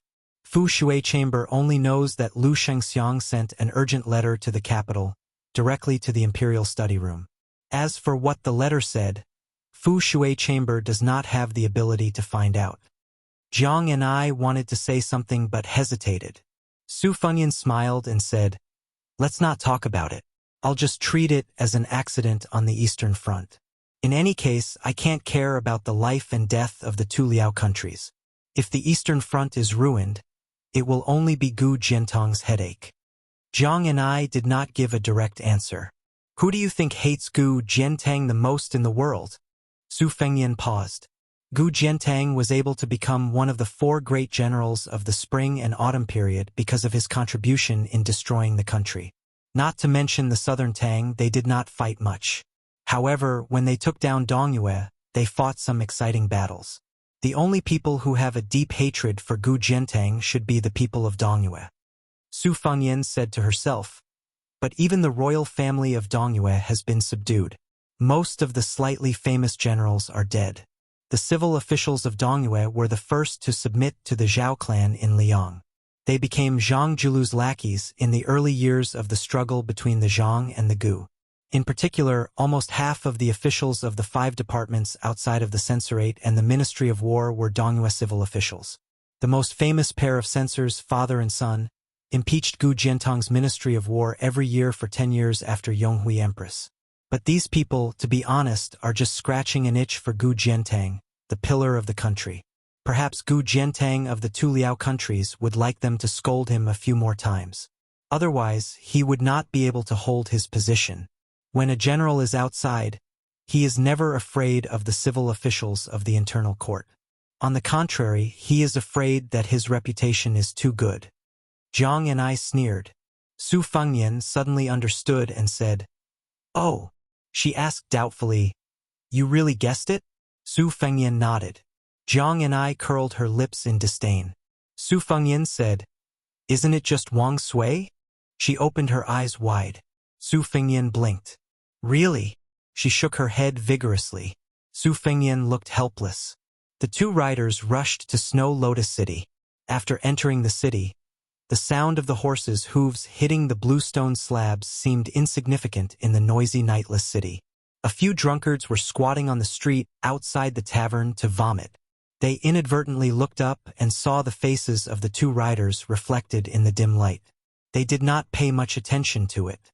They could not suppress the movement of their throats and threw up in the direction of the 2 riders. After vomiting to their heart's content, they felt a lot more comfortable. However, they found that one of the white-haired riders was looking at them coldly. The drunkard grinned and wiped his mouth with his sleeve. Unexpectedly, as if lightning had ignited the fire on the ground, his stomach started to churn again. He put his hands on the ground and vomited. Then he felt that something was wrong. He shook his head and tried to open his eyes wide. Only then did he see a pool of blood on the slate. Then, his head hit the ground heavily, and he never had the chance to open his eyes again. Drunk to death, drunk to death. The drunkard died drunk like this. The other dispirited middle-aged rider did not say anything about the old man's venting of anger. If he were in the old man's shoes, he would also have the thought of killing people indiscriminately. The old man had set up 2 big traps. The first time was to kill Yen Wenluan. This time he wanted to kill Su Fengnian. Almost half of the top masters in Beimang Jianghu were killed. The most important thing was that they did not succeed. The spider web that spread all the way from the southern dynasties to Beiliang was also torn into pieces. No matter how calm the old man was, he could not help but feel angry. The white-haired old man probably also realized that he had lost his composure. He laughed at himself and said softly, "King of the Northern Courtyard, please allow me to make one last bet. I bet that the guy surnamed Su Fengnian will not be willing to let the fight end in a draw. He will personally take the risk and wait for us in Snow Lotus City to take the bait. Su Yanbing and Tantai Pingjing will arrive in about 12 hours. During this period, if Su Fengnian not only takes the initiative to show up, but also deliberately shows his flaws and runs in circles with us, I can promise you that no matter how rare the opportunity is, I will stop and return to the north with peace of mind. I will leave Snow Lotus City before Su Yanbing and Tantai Pingjing enter the city." Chapter 1475. Bodhisattva Tuoba nodded. To him, this battle of life and death between the two of them had already ended when the sword flew over. Bodhisattva Tuoba was able to accept defeat, but he was also able to let it go. At most, he could just change the game and fight again in the future. After this battle, Tuoba could use the stones of other mountains to polish jade. Whether it was his state of mind or cultivation, he had benefited greatly. Of course, at the same time, he had become a whetstone for Su Fengnian to temper his martial arts. It was inevitable that the battle to the death in the future would only be more dangerous. Tuoba was well aware of this.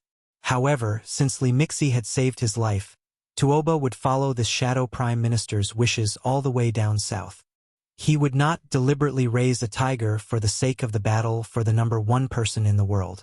If he could kill Su Fengnian early on, Tuoba would not have any knot in his heart. Just as he had said to Su Fengnian before, in his eyes, Jianghu was nothing. Leaping into the Central Plains, he became the number 1 contributor to the founding of the new Beimang. Subsequently, he became the undisputed number 1 martial artist in the history books of later generations. In the past 800 years, the great Qin dynasty had lost its tripod and the various countries were vying for supremacy. The masters of the art of war and famous generals of the Central Plains were innumerable. The outstanding ones were the 3 generals of the Great Feng dynasty, the twin annals who had almost succeeded in turning the tide before the Great Feng dynasty was destroyed, the 12 generals who hung portraits in the Qingyun Pavilion after the founding of the Dechu dynasty. The 9 kingdoms of the spring and autumn confronted each other for supremacy. The 100 schools of thought and the school of the military took advantage of the situation and flourished. In the early stages, there was the war god Li Gonglin, who was known as Dechu's war god Han Yufu, who had led the cavalry into the desert several times. Then there were the 4 great generals of the spring and autumn period: the butcher Su Shao, West Chu soldier Yi Baikue, East Yu's prince consort Wang Sui, and Gu Jianteng. Now, there were people like Chao Chongqing, Dong Zhuo, Lu Shengxiang, and the others who began to use hundreds of thousands of soldiers as chess pieces in their hands, leading the situation of the country while talking and laughing. Even young people like Zhong Tan, Xie Shibian, and Ko Jianghuai were rising rapidly. Li Mixi raised his head and looked up. It was the moonlight of a high-rise building. The 2 lights were competing with each other. The old man suddenly laughed softly and said, "I heard that the king of the Northern Courtyard has never liked to pretend to be cultured. The only thing he collected was a copybook by Yuan Fengshan, the founding hero of the Great Feng dynasty. Yuan Fengshen, who was known as the Great Wall of the Frontier by the founding emperor of the Feng Empire, died young. Compared to the generals of the same generation, his reputation was not prominent in history. Therefore, his ranking was extremely low. Huang Sanjia, who was more ambitious than the sky, once said that Yuan Fengshen and the prince consort Wang Sui, who held the lifeline of the country in his hands when he was only 20 years old, were listed together as the destined martial artists who did not wait for me. Tuoba did not have any good or bad impression of Li Mixi. There was no need to fear him, and there was no need to curry favor with him. In Beimang, there were only a handful of people who could have Tuoba's mentality. The former king of the northern courtyard, Su Huainan, and the two successive kings of the southern courtyard, Huang Songpu and Dong Zhuo, could not do it. The old man, who had devoted half his life to Beimang's great cause, sighed with emotion. I have never liked Jianghu. It probably has something to do with what I saw and heard when I was young and traveling to study. The 9 kingdoms of spring and autumn attracted Jianghu people within their jurisdiction. Dechu saw them as sparrows in a cage. Southern Tang saw them as Tang Qianyan. Later on, Liang also gave those Jianghu people a bag of embroidered carps. The meaning is clear. You are nothing but the carps in the pond of the Zhao family. The old man let go of the reins, rubbed his hands, exhaled, and said with a smile, all these years, I have been like a fisherman, helping His Majesty look after the small pond in front of the court. It is no wonder that the people of Liang are conceited and always say that there is no Jianghu in Beimang. It is because they have Li Chungang, Wang Shenji, Dong Tai, Chao Chongqing, and now they have Su Fengyan leading a large group of rising stars. We indeed do not have any real Jianghu people in Beimang. 4 of the 5 major sects are all His Majesty's subordinates. You, the king of the northern courtyard, are a military general. Hong Jingyan is the Ruren lord. It was not easy for Huyan Grand Monastery and Luoyang to come out, but they all ran to Liang. Even you, the Beimang god of war, had to make a special trip to Liang before the great battle of Liangmang to take a look at Mount Hui. Tuoba was somewhat surprised. In his impression, Li Mibi had always been a person who believed that 100 words were not worth 100 words. When Tuoba entered the palace for the first time by virtue of his military exploits, he saw 2 gray-haired elders sitting on the steps outside the hall nibbling on dates. Su Huainan, who controlled half the country's military, was no stranger to him. When Tuoba was young, he was able to rise in the ranks of the Norland army and stand out among the nobles with the surnames of Murong and Yelu. Su Huainan's impartiality played a huge role in Tuoba's success. That time when he had an audience with His Majesty, he had spent most of his time patiently waiting outside the hall. The one who left the deepest impression on him was the old man who swallowed dates with Su Huainan. After seeing him, the old man's gaze was like a snake coiled in a dark corner, hissing. It was especially cold. From the beginning to the end, it was Su Huainan who was second only to 1 and above tens of thousands of people who exchanged pleasantries with Tuoba. The other old man, Old Snake, who rarely slipped out of the trenches to bask in the sun, was expressionless as he nibbled on dried dates. When Tuoba was summoned into the hall to meet the emperor, he still felt a chill run down his spine. Li Mibi probably did not know that he had once shocked the future Beimang god of war. He turned his head and smiled. When Hong Jia fled north at the end of the spring and autumn period, our Beimang reaped the benefits. However, many of the survivors thought that they were rootless duckweeds and only wanted to return to their homeland. Even if they could not do it while they were alive, they wanted their descendants to bring their ashes to the south. I, Li Mibi, am the same as Su Huainan. It's just that they wanted to return to their roots, but I have never had such thoughts. There is a plant in the medical books that can treat venomous insects and snakes. It's called the dandelion. After the seeds leave the branches and leaves, they will drift far away with the wind and take root as soon as they land. Wherever they land, that is where their hometown is. Although Tuoba had never been involved in the family affairs of the Beimang and was trusted and valued by the empress, Tuoba was not unaware of the movements of the Beimang and southern dynasties over the years. Bodhisattva Tuoba could roughly guess the meaning behind Li Mixi's words. In fact, for the past 20 years, the Norland had mostly used such tricks to suppress the Hua people in the southern dynasties. They were very familiar with making groundless accusations and slandering the Hua people. However, since Li Mibi was the ancestor of the Beimang spies, Tuoba had no choice but to take it seriously. Over the years, I've only done two things. On the surface, I've taken care of the fish pond, but in the dark, I've been sweeping the fallen leaves in the courtyard. The latter is like catching butterflies that have broken out of their cocoons in foreign lands and putting them into cages one by one. I've always enjoyed it, but unfortunately, it hasn't been very effective. In the end, even His Majesty thinks that I'm making a fuss over nothing. Although he doesn't suspect that I'm raising bandits for his own sake, he's been losing interest in it over the past few years, especially after Su Huainan's death, which made His Majesty very sad. I know that His Majesty feels guilty and resentful about this matter. He feels guilty because he and his minister didn't end things well and let Su Huainan die an unnatural death. His resentment is directed at me because it was my vigilance and suspicion that gave the young man surnamed Su the opportunity to take away Su Huainan's head and bring shame to the entire Norland. However, I have a feeling that even if I have not found a single bamboo whip after 20 years of digging, there are definitely a few fish that have escaped the net with ulterior motives in the royal court and the southern court. They are hidden very deeply and are bitterly waiting for a certain opportunity.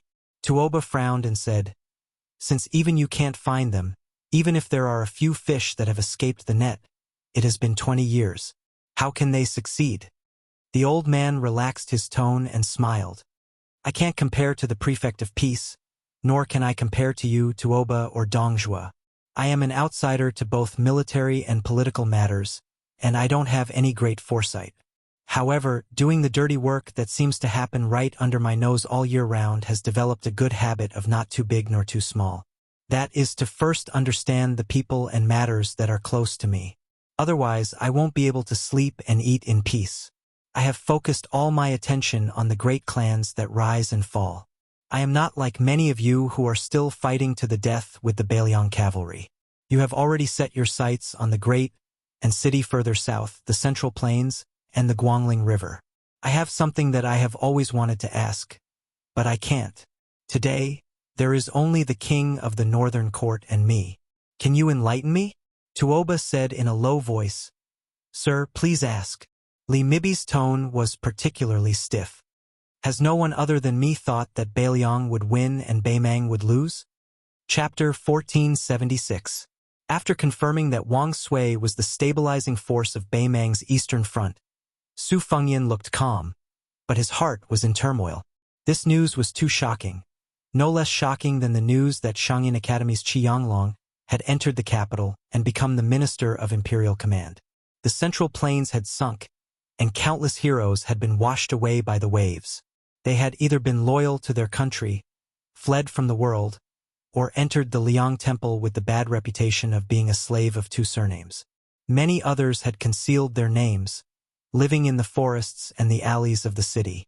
Wang Mingyin, the world's 11th most famous general, Gu Dezhu, the crown prince of western Shu, Su Su and Lu Shifu, who had fled to Beimang, and the only orphan of the Ji province's Han family, who had become a bandit in Beimang, were all like this. If Su Fengyan had not entered Jianghu and stirred up a storm, they might have remained like this, day after day, year after year, in small mud ponds, never to be seen by the world again. Wang Sui's comeback, his sudden appearance after 20 years of hibernation, was undoubtedly the most prominent, especially since he had chosen Beimang, which would inevitably have a huge and far-reaching impact on the world's situation. Because this distinguished and elegant prince consort of Dongyue, one of the 4 famous generals of the spring and autumn period, was the most superb at commanding troops and was best at defeating powerful enemies with a small number of troops. He was the Qi in the Chu Yu Qizhang of the spring and autumn period, and truly stood shoulder to shoulder with the military master Yi Baikue. As a matter of fact, Su Shao, who had not been conferred the title of king at that time, was known for his invincible iron cavalry of the Su family. His personal deployment of troops and generals could not be mentioned in the same breath as Yi Baikue and Wang Sui. Regarding this, Su Shao had never concealed it in front of his children. Rin Tu, who rarely praised people of the same generation, had never concealed his admiration for Wang Sui. Even Li Yishan had said that if Yi Baikue, who considered himself the teacher of the king's way, was replaced by Wang Sui, who was good at sneak attacks, who liked to move troops on a large scale, who was good at maneuvering, and who never fought with his back against the wall, the Su family's troops and horses would not be able to complete the encirclement at the Battle of the Western Wall. It was a great misfortune that Wang Sui was in Beimang. Fortunately, Wang did not appear in Liangmang's battlefield, but was in the Eastern Front to contain Gu Jianghu's 300,000 Liao border army. There was also a son-in-law of the emperor's son-in-law, surnamed Wang, and a son-in-law of the emperor of emperors. Coincidentally, a son-in-law of Wang. There was a son-in-law of a certain city, surnamed Wangs. A son-in-law of A's, Wang Xianji and Wang Sui. One was a Jianghu grandmaster who never cared about the prosperity or decline of the imperial court. The other was a prince consort with real power who rested on a beauty's knee when he was sober. Seeing Su Fengyan fall into silence and become more and more serious, Jiang and I calmly said, "Back then, when we were traveling in Beimang, Uncle Chao and I visited Wang Sui. Uncle Chao advised Wang Sui that he could work for Dechu, but he was rejected.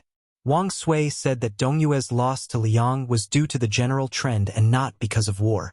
As for the destruction of Dongyue, there was no knot in his heart that couldn't be untied.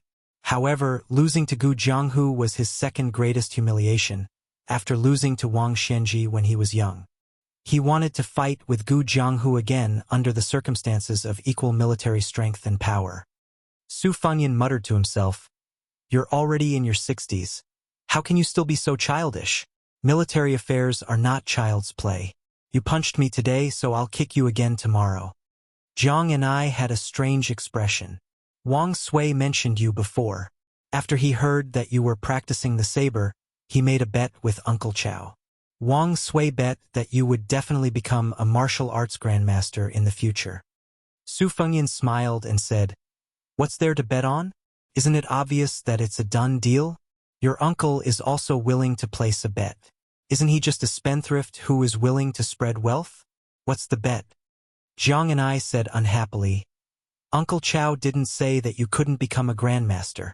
He only put your achievements at the same level as his own. However, Wang Sui said that you could fight with Wang Xianji."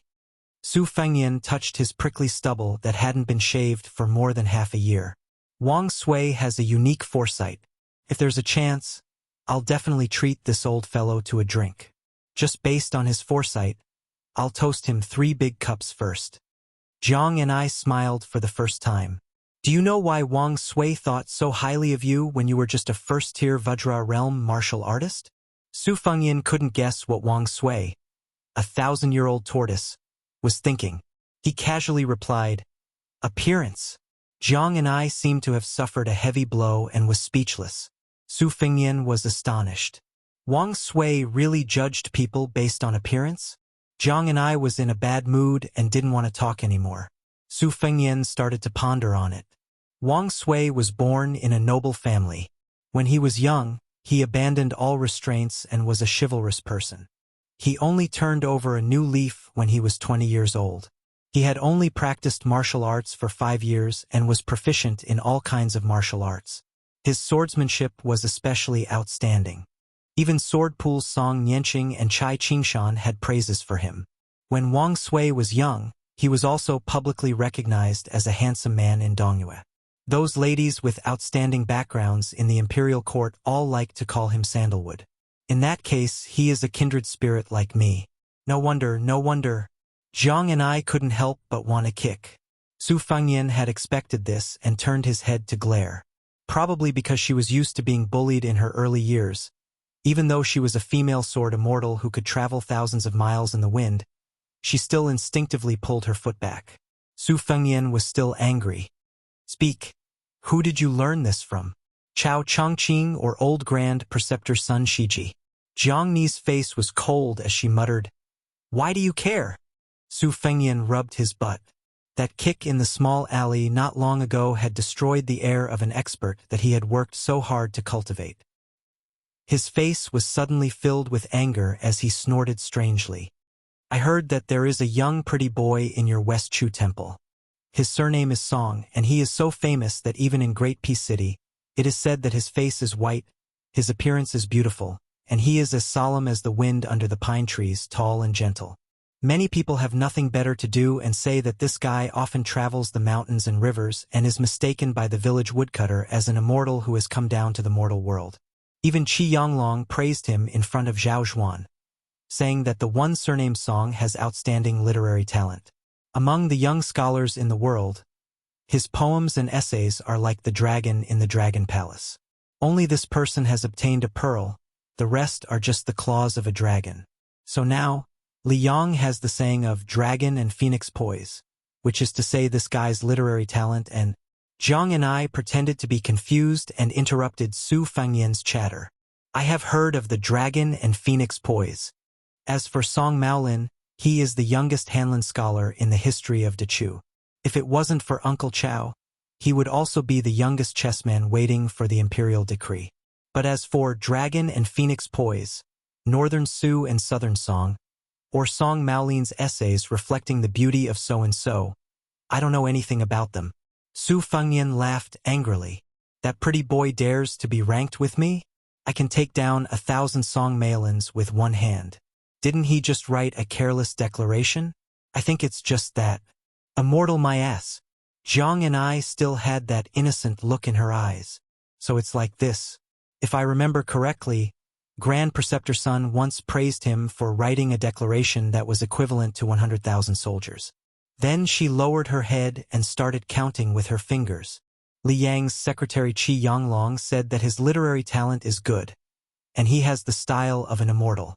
Tantanon said that this person's imperial examination writing skills are not inferior to Sun Yin's. The Imperial College's Left Chancellor Yao Baifeng said that he is knowledgeable and reasonable.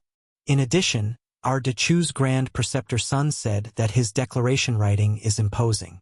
Uncle Chao said that his chess skills are only slightly inferior to Fan Zhongho's. Out of the 10 most knowledgeable people in the world, 5 of them said good things about him. Let me count again, there seems to be... Su Fengyan rolled her eyes. Stop. That pretty boy only has a little bit of fame in the scholarly world. Look at your so-called so-and-so again. Zhang and I deliberately looked left and right, but she didn't look at Su Fengyan. Who is it? Where is it? Why can't I see it? Su Fengyan stretched out his hand and gently pressed Zhang Ni's forehead, not allowing her to shake her head. Zhang and I slapped his hand away and said disdainfully, Are you bored? Why are you concerned about a scholar from Guangling who is far away on the horizon? Beimang's million-strong army is pressing on Beiliang's border. Can you take care of them all? Chapter 1477. Su Fengyan looked into Zhang Ni's eyes and asked softly, It is said that most of the civil officials in the West Chu Imperial Court have suggested Song Maolin and you. Zhang and I once again interrupted Su Fengyan's words. Her expression was normal and her tone was calm, as if she was talking about a small matter that had nothing to do with her. Previously, there was someone who suggested Ko Jianghuai, followed by Xia Shibian, and then Song Maolin. Su Fengyan's face was gloomy. He asked in a deep voice, What is Chao Chongqing doing? If he is too busy to take care of you, Princess Dechu, then I didn't see him fight all the way to Great Peace City. If he is very free, then can't he control a few mouths in the imperial court? How can he restore his country like this? Zhang and I shook her head and said, Uncle Chao is already very good. Su Fengyan wanted to say something but stopped. Zhang and I gently exhaled and looked at the dim street in the distance. What do you say? Should we take the initiative to fight or wait for them to come to us? Su Fengyan instantly returned to his sloppy self. It wasn't easy for me to accumulate such an imposing aura, but you kicked it away. Then let's wait. Snow Lotus City is neither big nor small. We still have about 2 hours. Zhang and I asked doubtfully, Don't leave? Anyway, we have been running all the way. We don't care about this time, right? Su Fengyan did not say anything. He turned and walked back into the alley. Zhang and I silently followed behind him. Ma Jiabao's daughter, Ma Shigong, and the poor youth Hong Shuji were still there. The swordsman from the Central Plains also did not leave. Obviously, he had not given up on the Snow Lotus. Seeing the Sword Immortal Senior and the beautiful woman with the box on her back return with complicated expressions. The middle-aged man knew that the two immortals were also here for the snow lotus. He would not be able to snatch it from them. Even if he begged, he would not be able to get it. However, when he thought of the woman who had to rely on Liaodong ginseng to survive every month, the man gritted his teeth and cupped his fists to Su Fengnian. "Senior, can you give me the snow lotus? Junior Xiao Mu is willing to exchange his life for it." Su Fengnian was stunned for a moment before he shook his head and said, "I must have this snow lotus. There's nothing to discuss." Xiao Mu's expression was sorrowful. After closing his eyes, he suddenly opened them and said resolutely, "Then I can only ask Senior for advice." Su Fengnian waved his hand and smiled. "Why don't you wait for a night? If I'm still in the city at dawn, you can exchange your life for the snow lotus in Lu Huaishi's mansion. If I'm already out of the city, you can do business with that kid again. You're just helping him go to Ma Family Fort. With your strength as a level 2 master, it shouldn't be difficult for you to take over a private fort." A young girl with a strange name plucked up her courage and retorted, "Our Ma Family Fort's guard instructor is known as Iron Spear Wei in the martial world. He has a reed leaf spear made of refined iron and is 12 feet long. Just the tip of the spear is 1 foot and 3 inches long. It is very powerful. I once saw Instructor Wei pierce through 3 iron armors with his spear.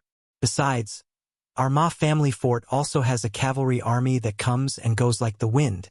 Even General Lu's mansion in Snow Lotus City doesn't dare to underestimate our Ma Family Fort." Xiao Mu laughed it off. On the other hand, Su Fengnian squatted on the stairs beside Xiao Mu and said with a smile, "It sounds like your family is very strong. Let me ask you a question. Are your ancestors local or migrated from the Central Plains?" The young girl carefully said, "Why are you asking this?" Su Fengnian saw that she didn't want to answer, so he didn't ask anymore. He began to concentrate and rest. Xiao Mu hesitated for a long time and finally couldn't help but ask curiously, "Senior, do you really want to compete with Tuoba Bodhisattva of Beimang?" Su Fengnian nodded. Even Xiao Mu, who was used to seeing all kinds of storms, was speechless. Since he was able to fight with Beimang's military god, he should at least be a level 1 mysterious finger. He might even be able to touch the legendary threshold of celestial state, right? Jiang and I didn't want to see this guy pretending to be profound, so he snorted and said, "Has the fight been going on for more than half a month? The winner hasn't been decided yet." Xiao Mu's eyes almost popped out of their sockets. He swallowed his saliva. Su Fengnian smiled and didn't say anything. Although Xiao Mu had stayed in Snow Lotus City, which was far away from the Central Plains, he couldn't figure out who had such a great ability. Was he blind? Was the senior sitting beside him the peach blossom sword god Dong Tai? Otherwise, among the experts who used the sword, Song Nianqing of the sword pool and the number 1 swordsman in the southeast, Chai Qingshan, were both old men. Tongshi sword goddess Lu Baijie didn't have such ability. Their ages didn't match. While Xiao Mu was rushing to Snow Lotus City from the Central Plains, he heard that Wu Luding, the sword crown of the Wu family's sword tomb, was traveling with a female sword servant. The old man who died under the sword of the senior also guessed the same and mentioned the sword nurturing and the flying sword. However, Xiao Mu didn't think that Wu Luding could reach the level of fighting with Tuoba Bodhisattva for more than half a month in just a few years. No matter how amazing a martial arts genius was, it wasn't difficult for him to reach the first level without many life-threatening battles and the feeding of many top grandmasters. However, it was still difficult for him to reach the level of one of the top 10 martial artists. An hour later, the girl was sleepy and the boy forced his eyelids open. Su Fengnian raised his arm and the 6-year phoenix fell from the night sky. Su Fengnian took out the secret letter in the slender bamboo tube and felt relieved. Jiang and I looked at him inquiringly. Su Fengnian said happily, "Su Yambing left everyone behind and killed his way to Snow Lotus City alone. He can enter the city in an hour at most." Jiang and I said, "Then I'll wait for an hour." Su Fengnian shook his head and said, "No need. Since Su Yambing arrived earlier than I expected, you can return to Guangling Road without worry." Then Su Fengnian turned his head and said to the boy in Xiao Mu, "Hong Shuji, go and get that snow lotus. I'll help you fulfill your wish." Xiao Mu, I'll be able to get Lu Huaishi's snow lotus for you by tomorrow morning at the latest. Remember to rush to Beiliang immediately after you deliver the snow lotus. You can protect your name in any of the relay stations in Yuzhou or Lingzhou. Someone will bring you to me when the time comes. In short, I'll take your life. The boy was half excited and half nervous. He blushed and asked, Really? Su Fengyan gently waved his arm and made the gerfalcon return to the night sky. He nodded and said, You've seen how good my swordsmanship is with your own eyes. The boy jumped up and down happily. He hurriedly went into the house and took out an iron box. The box was filled with ice and the snow lotus was wrapped in ice. Su Fengyan took the box and handed it to the puzzled Jiang and I. This is for you. Su Fengyan pointed at the wound on her neck and then at his cheek. He said with a smile, Snow lotus is probably the best thing for a girl to maintain her beauty. Without giving Jiang and I a chance to refuse, Su Fengyan looked at her and said calmly, Also, pass a message to Chao Chongqing. Tell him not to worry. There are some places that the Beiliang cavalry are familiar with. Su Fengyan blinked. If you don't mind passing a message for me, please tell that pretty boy surnamed Song that I'll beat him up until his parents can't recognize him. Jiang and I hugged the box and didn't say anything. Su Fengyan said with a smile, It's only an hour. I actually need to fight Tuoba Bodhisattva and Li Mibi alone. I want Tuoba Bodhisattva's state of mind to be completely damaged so that I'll have a better chance of winning the next time we fight. Don't worry. Once the situation turns bad, it'll be easy for me to run away. I've been recuperating all this time. It's enough for me to play cat and mouse with them for an hour. Jiang and I was still silent. Su Fengyan joked, What, you don't want to leave? Jiang and I spat. Su Fengyan waved his hand. Go, go. Jiang Ni's expression was stiff and cold. She turned around and the great Liang dragon sparrow flew out of the red sandalwood sword box and floated in front of her. She gently jumped on it and disappeared like a rainbow in an instant. Xiao Mu was dumbfounded once again. Another goddamn sword immortal? When did the streets of Liang become so full of sword immortals? The young man grinned at the girl. I told you. She's really a fairy sister. The girl stepped on the back of the young man's foot. The young man stood on one leg and bared his teeth. About half an hour later, the girl looked at the man standing on the steps and looking in the direction where the fairy disappeared. She asked softly, You lied to her, didn't you? Su Fengyan smiled and turned to Xiao Mu. Take the two children to the snow lotus parlor and tell them that I promised to give you a stalk of snow lotus. Madame Song will help you ask Lu Huaishi for it at all costs. Then, let the snow lotus parlor settle them down. Let's go through the back door. When Xiao Mu left with the boy and girl, they vaguely heard the sound of horse hooves coming from a distant alley. Chapter 1478. After the two of them entered the alley, their horses slowed down. The lights in the city dimmed, making the moonlight even more intense. Li Mibi chuckled softly and said, That guy surnamed Su finally realized that it was the woman's dense sword chi that revealed their tracks, which made her leave Snow Lotus City first. Within 100 miles, even if the great Liang dragon sparrow is hidden in the box, I can still vaguely see it as a flickering firefly 10 feet away. However, it can be seen that although West Chu's Jiang'anai is a sword embryo that appears once in 100 years, it is still far from reaching the legendary realm of the world's ruler. Without Jiang'anai holding the line, that young man has no chance of winning. The key is to see if God will give him the luck to escape again. Along the way, they had the absolute initiative. Now that the battle of life and death was imminent, Su Fengyan unexpectedly made a stupid move and broke his own wings. However, Tuoba Bodhisattva's expression did not seem relaxed. It shouldn't be that simple. In these years of life and death battles, Su Fengyan, Yang Taisui, Han Shengxian, Wang Shenji, Huang Qing, and the Bronze Man ancestor were all in the position to win. However, the one who survived in the end was Su Fengyan. This is not something that can be explained by luck. Speaking of this, Tuoba Bodhisattva laughed. If it wasn't for Mr.'s timely arrival, I would be no exception and become another stepping stone for Su Fengyan. For tonight's battle, Mr. might as well hide in the dark. I have almost recovered and can fight head-on with Su Fengyan. Whether Su Fengyan and Jiang and I have some tricks up their sleeves, or he admits that he has no way out and only wants to die with me, Mr. will be able to deal with it calmly. Li Mixi thought for a while and nodded. Without hesitation, his figure flashed on the horse's back. In the eyes of this ancestor of spies who had been entrenched in the center of Beimang's spiderweb for many years, if he had not interfered in the battle between Su Fengyan and Tuoba Bodhisattva, in terms of life and death, Su Fengyan would have won. However, in terms of victory and defeat, Tuoba Bodhisattva was still slightly better. Therefore, Tuoba Bodhisattva did not have any knot in his heart regarding his attack. That perfect and flawless state of mind also did not have any cracks. Li Mibi himself was the number 1 Xian finger Xian after the death of Han Shengxian in Liang. He knew better than anyone the principle that it was difficult to repair a broken state of mind. Not everyone could recover to the peak after the state of mind fell like Li Chungang.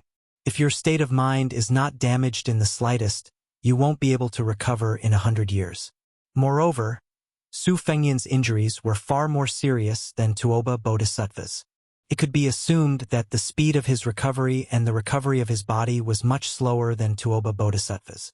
In the Battle of Snow Lotus City, Li Mibi really could not find a reason why Su Fengyan could win by luck. However, if Su Fengyan insisted on avoiding the battle and escaping, Li Mibi was not conceited enough to think that he could kill Su Fengyan.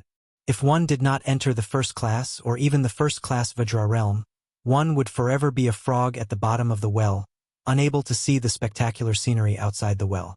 Only when a martial artist successfully entered the Xian finger realm and could perceive the circulation of the world, could he be considered a person above the well and move with the flow, like a fish swimming in the vast net of law. As for the celestial state and the more unfettered earth immortals, they could even sit on the ground and bargain with God. Li Mibi felt a little regretful. Because he was the shadow prime minister of Beimang, he had done too many things in his life that might have gone according to his wishes but definitely went against the world's rules. He did not dare to enter the celestial state because he was afraid that when the time came, he would be caught in a trap of his own making. Li Mibi believed that Han Shengxian had never really crossed the threshold of celestial state in his life because he had this layer of concern. Li Mibi believed that there was God's will in the unseen world. If one was too selfish, it would certainly not be tolerated by the way of heaven. Li Mibi appeared and disappeared mysteriously and came to the corner of the cornice of a tall building. The back of the cornice under his feet was not carved with common spirit beasts such as Kailan, which could ward off evil spirits and pray for blessings. Instead, it was a lively carp with a lively posture. It was probably due to the unique water affinity of the buildings in the central plains. A wind chime was tied to a rope under the eaves, moving with the wind, melodious and light. The distance between here and the small house in the alley was only a straight-line distance of 500 steps. Looking down from the high ground, Li Mibi could have a clear view of the situation there. The battle that did not alarm Snow Lotus City was about to break out. In addition to paying attention to the peak battle between the two sides who were both great masters, Li Mibi had been paying attention to the direction where Jiang and I flew away on his sword. Li Mibi suddenly laughed out loud and sighed with emotion. It was an unprecedented big year in Jianghu. There were as many experts as there were clouds. Even if many of the older generation died, the younger generation emerged faster. It was undoubtedly the grandest occasion in 1,000 years. The 14 people in the martial arts competition, including the 4 great masters and the top 10 experts, were all great celestial phenomenon or even earth immortals without exception. Not to mention Jiang and I, who could fly 1,000 miles on his sword. Shenyuan Qingfeng, who was already in the celestial phenomenon realm, would definitely be among the top 10 experts in Jianghu in the past. However, he was unfortunate to encounter such an era. If the white-robed monk Qi Beware and other hidden experts were added, Shenyuan Qingfeng might not even have a place in the top 20. In addition to these grandmasters and grandmasters who were already well known to the public, there was also the number 1 beauty under the heavens who had followed after the devil Luoyang in the northern Mang territory, the unfathomable young Wudong sect leader Li Yufu, Zhang Fuding, who stood at the top of the martial emperor city in the eastern sea, Zhao Ningxin, who had walked down the mountain from the celestial master manor, Qi Xianxia, who had traveled among the common people, Sword, Tomb Sword Crown Wu Lu Ding, and that female sword attendant. and even Su Fengyan's 3 disciples were gradually showing their talents. If the world's experts could choose 2 people to fight, the battle between the military god of Beimang and the king of Beiliang in front of Li Mibi was probably only comparable to the battle between the Confucian Saint Chao Chongqing and the sword immortal Dong Tai. For some reason, Li Mibi bent over and sat cross-legged, no longer paying attention to the movement in the alley. He closed his eyes and let the cool breeze caress his face. The old man with a head full of frost and snow took out a dry biscuit from his bosom and chewed leisurely. Listening to the sound of the wind chimes close by, the old man shook his head as if he was enjoying it. After finishing the biscuit and wiping his mouth, the old man slowly got up and looked up at the night sky with the moon and sparse stars. He laughed heartily and said, "Hum hum hum hum. This world and this scene, the danger is great." In the alley far away, he welcomed Tuoba Bodhisattva with a clean and vigorous saber. Thunder rises in silence. Moonlight rises on the flat ground. Tuoba Bodhisattva leaped high from the horse's back. Almost at the same time, Su Fengyan chopped the tall horse that was jogging in the alley into 2 halves with his saber. After passing through the horse's corpse, he tapped the wall with the tip of his foot and swung his saber at Tuoba Bodhisattva, who was more than 10 feet above the ground. It was unclear whether it was the light of the saber or the moonlight, but the sky above the secluded alley was covered in white. Tuoba Bodhisattva clenched his fists and made a hammering posture towards the bright light of the saber. Su Fengyan held the old-style Beiliang saber with both hands and did not resist the hammering. Instead, he turned around with his saber and spun in a big circle. In an instant, the 2 of them changed positions and came to Su Fengyan, who was higher behind Tuoba Bodhisattva. He slashed his saber at Tuoba Bodhisattva's back. Tuoba Bodhisattva's chi was heavy and his falling speed was much faster than the light of the saber. After his feet touched the ground, the king of the northern courtyard, who was still in a squatting position, knocked his separated fists on the ground and turned his body. When the momentum of the saber weakened a little, he faced it head-on. With his back facing the ground, he kicked like a whip towards Su Fengyan, who was still unwilling to stop his saber and change to a new stance. Tuoba Bodhisattva loosened his grip on the saber and placed his hand on the back of the saber. With a slight twist, the saber turned sideways and collided with Tuoba Bodhisattva's whip kick. Instantly, the sound of metal colliding with stone was heard, like the chime of a huge bell. Su Fengyan and Tuoba Bodhisattva fell to the ground at the same time like 2 meteors. Coincidentally, one of them stood at the end of the alley and the other landed at the end. They rushed forward at the same time. While running, Su Fengyan did not look dispirited at all. Instead, he was high-spirited and full of vigor. He did not have the exhaustion of an arrow at the end of its flight when Jiang and I was beside him. It was even harder to believe that this guy would stagger and need to lean against the wall to walk. When the 2 of them were 10 steps apart, Su Fengyan twisted his body and spun his saber with him. In a short period of time, the slash was filled with vigor. Even Tuoba Bodhisattva did not face this attack head-on. With his back against the wall, his footsteps did not stop. When he brushed past Su Fengyan, he pushed out his palm and pushed it towards Su Fengyan's temple. Su Fengyan lowered his head and bent his waist. He spun on the spot and slashed his saber across his waist. Tuoba Bodhisattva, who had missed his punch, did not continue to tangle with him. He continued to rush forward and still did not face the attack head-on. Su Fengyan chased after him. He slightly increased the strength of his left leg and rushed diagonally to the wall. He stretched out his leg and stepped on the wall of the alley. In the next moment, his body crashed into the wall on the other side. This repeated repeatedly as he chased after Tuoba Bodhisattva. He and Tuoba Bodhisattva started a silent battle in this unknown alley. From the moment the 2 of them collided after landing on the ground, Su Fengyan's 2 sabers did not leave any marks on the floor or walls of the alley.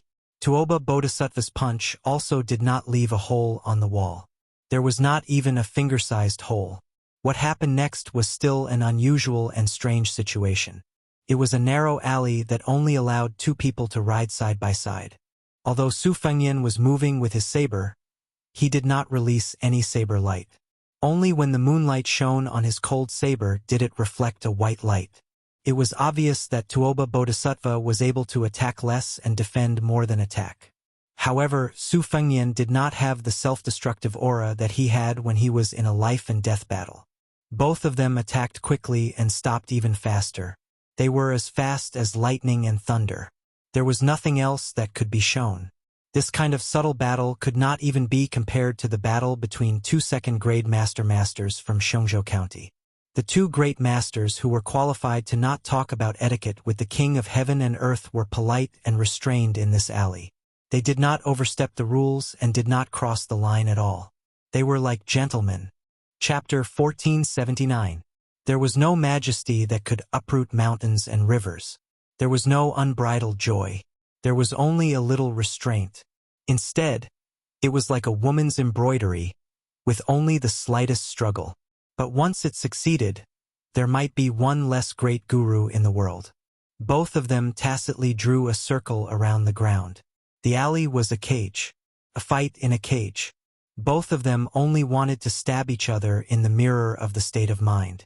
Among the four great gurus in the world, other than the two who were fighting, Chao Chongqing used the way of the king to enter the way of the overbearing. It was clearly the way of the death. The four chairs placed at the top of martial arts, Chao Chongqing had stood up and left his seat. Then only Dong Tai, the champion of the way of the sword, was left. The winner of tonight's fight would not only determine their life and death, but could also seize the opponent's state to a large extent. In the future, when he fought with Dong Tai, he would undoubtedly have the upper hand. Therefore, it could be said that tonight's fight could almost determine who would be the undisputed number one in the world in the future. At this moment, both of them tilted their heads. Tuoba Bodhisattva's fist seemed to be resting on his left shoulder. Su Fengnian's cold blade also seemed to be lifted by Tuoba Bodhisattva's shoulder. Su Fengnian's hair did not move. The cold blade in his hand seemed to have touched the tip of the wall, but in fact, it did not pierce the wall at all. In the next moment, Tuoba Bodhisattva's knee hit Su Fengnian's abdomen. Su Fengnian also punched Tuoba Bodhisattva's chest. Both of them collided backward. Their feet slid out on the bluestone floor. Tuoba Bodhisattva pressed down with his right hand.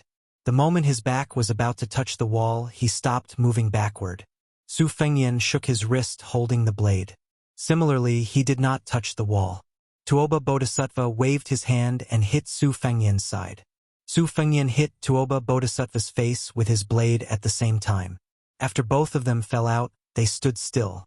Su Fengnian twitched the corner of his mouth. Tuoba Bodhisattva was expressionless, but the mark on his face was clearly visible. Li Mixi wanted him dead. Tuoba Bodhisattva wanted him to lose and then die. Just as the girl had guessed based on her intuition, Su Fengnian was lying. At that time, the report he received from Lu Nianfeng was not the good news that Su Yanbing would quickly arrive. Instead, when the imperial edict allowing 10,000 Shu soldiers to leave the borders of western Shu, Bailiang had already confirmed that Chen Jibao and Xie Guaniying had quietly appeared among the Qingzhou navy. This was a secret intelligence report from Xu Xiu, who was traveling with King of Jing and Zhao Sun. This meant that even before Chen Jibao led the Shu troops into the battlefield, he could have a direct impact on the Guangling River battle. At this time, with or without Jiang and I in the army, the situation of the entire West Chu would be completely different. Other than the time when Su Fengnian woke up and fled, he had been lying to her. With the Buddha bowl given by the chicken soup monk, Su Fengnian's recovery speed was not slower than Tuoba Bodhisattva, who was lighter. Instead, it was faster. Without this secret intelligence, Su Fengnian would continue to lie, pretending that he was half dead, pretending that he needed her to carry him all the way to escape, pretending that without her, he would not be able to withstand Tuoba Bodhisattva and Li Mixi's pursuit for even a moment. And the little mud man, who was never smart, was indeed kept in the dark. She did not ask why he could escape from the pursuit every time, why he could see through Li Mixi's killing moves at just the right time, and why he could give pointers from the side. Moreover, every time he commented on the gains and losses after the battle, he could make her advance by leaps and bounds in the way of the sword with just a few words. He originally wanted to have a fair fight with Tuoba Bodhisattva in Shulian City. In addition to letting her watch and benefit from the battle, it was more like fulfilling the wish of his youth and proving one thing to her. What? You said that I only know how to bully you? How is that possible? As long as I really want to practice martial arts, not to mention the top 10 masters, even if Wang Xianji did not dare to call herself the #1 in the world, it would be a piece of cake. At that time, when they parted outside the city, he could give her the snow lotus and boast shamelessly, "This is a reward from the #1 master in the world." On the tall building in the distance, Li Mixie's mood gradually became serious from the beginning of his leisure. He looked at the sky. It was almost dawn. After a full 6 hours, the two people in the alley still could not decide who was the winner. It was not that Li Mixie did not want to interfere or loot a burning house. Even if he angered the king of the northern courtyard, as long as Li Mixie could kill Su Fengyan, he did not care what Tuoba Bodhisattva thought. However, Li Mixie left the tall building and approached the alley several times, but he did not find any flaws. After repeated this several times without success, Li Mixie had to stand on the roof patiently. Several times, he looked at a place dozens of miles away from the city and became more worried. At first, he could catch the sword chi within 300 miles, but after half a day, he could only shorten it to 200 miles. Before he reached Shuelian City, it was only 100 miles. Now, it was only 50 miles, but it had become vague. It seemed that it would not be long before a female sword fairy appeared in the world. Li Mixie continued to wait. When the sky was slightly brighter, the world gradually turned blue and white. Li Mixie sighed regretfully and flew down the building, landing at the end of the alley. Su Fengyan and Tuoba Bodhisattva had just pulled apart the distance between them again. Su Fengyan knelt on one knee, his cold blade drawing a long groove on the ground in front of him. Tuoba Bodhisattva did not feel good either. He sat on the ground, panting heavily for the first time. Li Mixie stood not far away from Tuoba Bodhisattva and did not speak. Tuoba Bodhisattva sighed softly and stood up. He said calmly, "It's meaningless. Let's go." Li Mixie nodded. If he continued to waste time, when Su Yanbing arrived, he would be caught like a turtle in a jar. Before Tuoba Bodhisattva turned around, he looked at the young man who had also stood up and said with a smile, "Even if the Bailiang cavalry is completely wiped out, no matter how exhausted you are, as long as you, Su Fengyan, say the word, I will fight you alone." Su Fengyan stood with his blade in hand, silent. Chapter 1480. When Tuoba Bodhisattva and Li Mixie returned to the north, there was also a purple rainbow outside the city that headed east. After the battle, the cold blade in Su Fengyan's hand could not bear the burden and broke into two. He bent down to pick up the broken blade and put it back into the scabbard first. After traveling 30 miles north of Snow Lotus City, the two turned west. Li Mixie finally spoke and shook his head with a smile.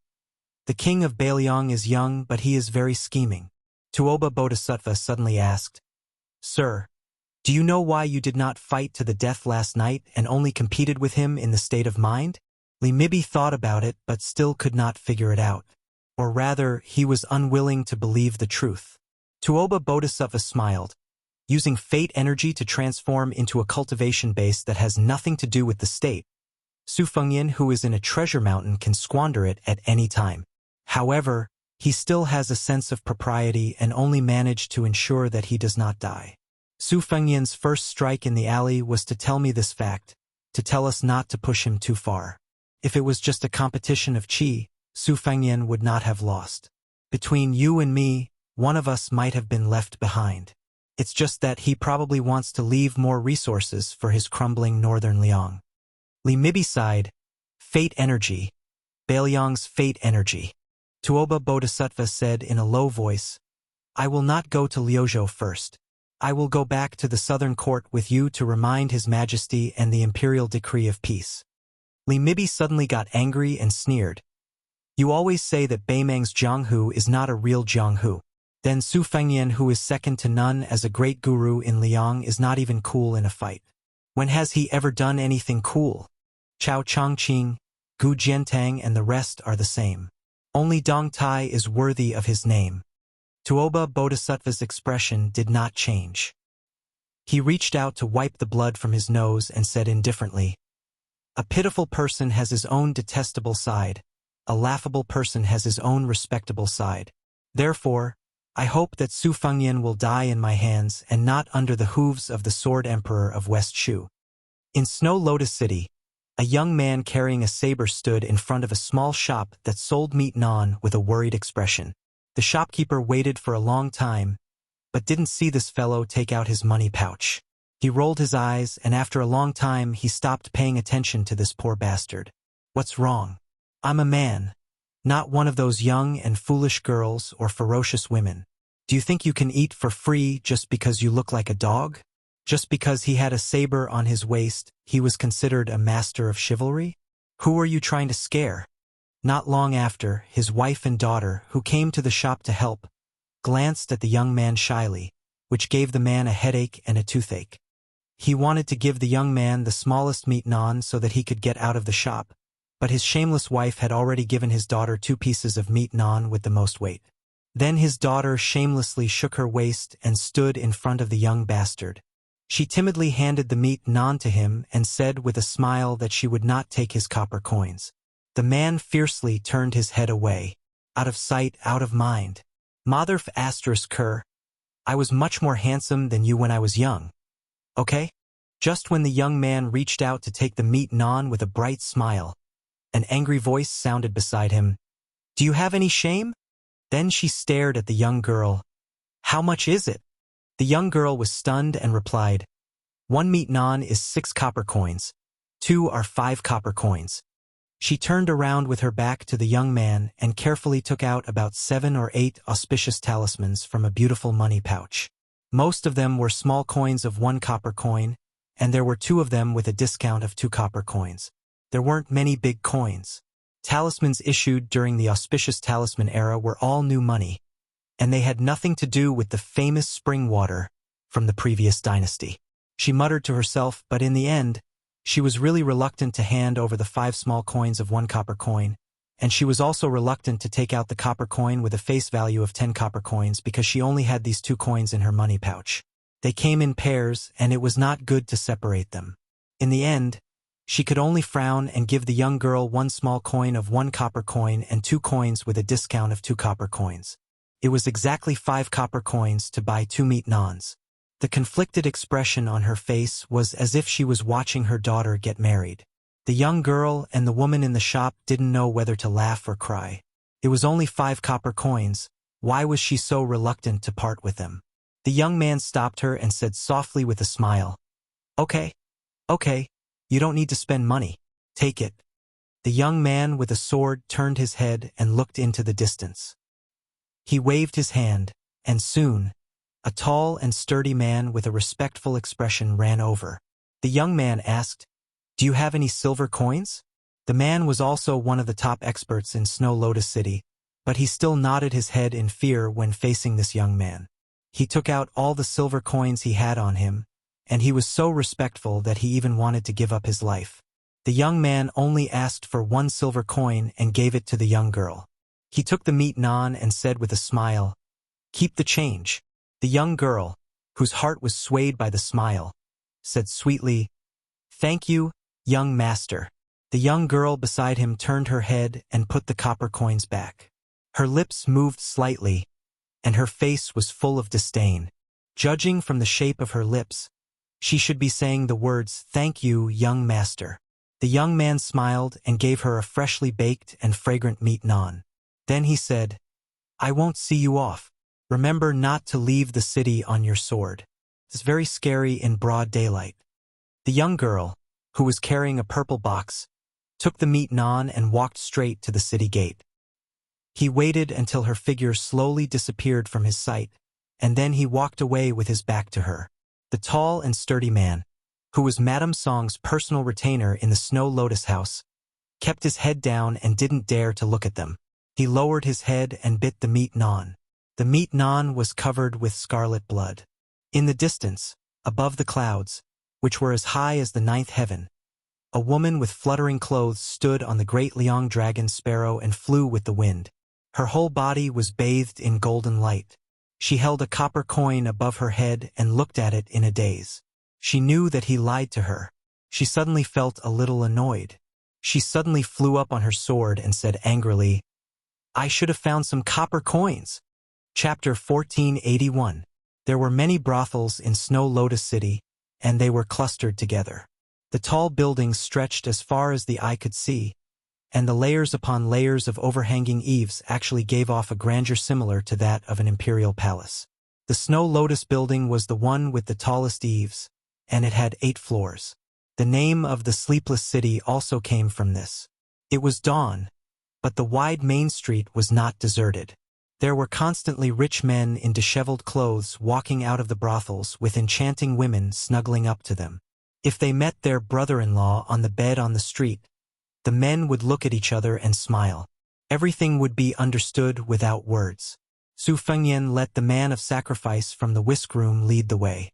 When he walked on the street full of the strong fragrance of cosmetics, there were many brothel girls who were tired and should have gone back to the building to catch up on sleep. They threw flirtatious glances at Su Fengnian. Some of the bolder girls even tried to seduce this handsome guy with a strange face. The street was very long. Su Fengnian walked forward with his saber hanging on his waist. Amidst the surprised cries, shouts, and laughter, there were many women who had just climbed into their beds but had not yet fallen asleep.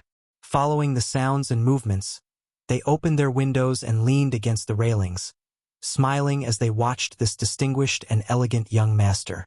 Someone started shouting, "Young master, your servant will pay you 20 taels of silver. Do you want to come?" Very soon, there were people offering 30 taels of silver. The second-class spy from the whisk room, who was the only one other than Mrs. Song in the Snow Lotus building who knew about Su Fengnian's identity, broke out in a cold sweat.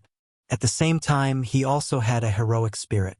He thought that if the northern barbarians had a young empress, then Liang Mang wouldn't have to fight anymore. Su Fengnian dodged the messy things like fruits, silk scarves, and undergarments. He felt a little helpless. Only then did he remember that he hadn't been to a brothel since he parted with the girl who held the white cat, Wu Menyang. Earlier, when he was hanging out with Li Han, Lin Yan, and the other martial arts addicts, he often saw this scene. However, at that time, the brothels in Liangzhou and Lingzhou all knew about his background. They were more interested in his Royal Highness title and the money in their pockets. Unlike other brothels, the Snow Lotus building was located on both sides of the street. It occupied the end of the street and stood out like a crane among chickens. It was like a king facing the north and facing the south. The unusual noise on the street also alarmed the Snow Lotus building. Therefore, when Su Fengnian walked out of the building, there were curious girls on the 6th floor and below sticking their heads out of the windows. However, the rules of the Snow Lotus building were strict.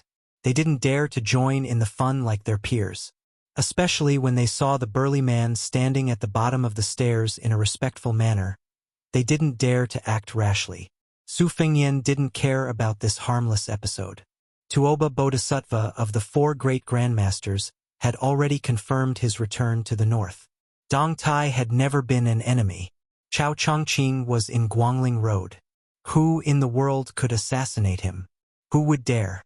Madame Song didn't go downstairs to welcome him with great fanfare. Obviously, she was being cautious. Su Fengnian went straight to the top floor.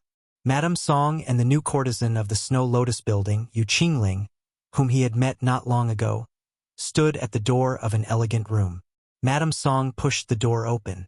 Su Fengnian stepped over the threshold and entered the quaint room. Madame Song and Yu Qingling quietly followed behind. The burly man quickly closed the door and stood outside the room like a door god.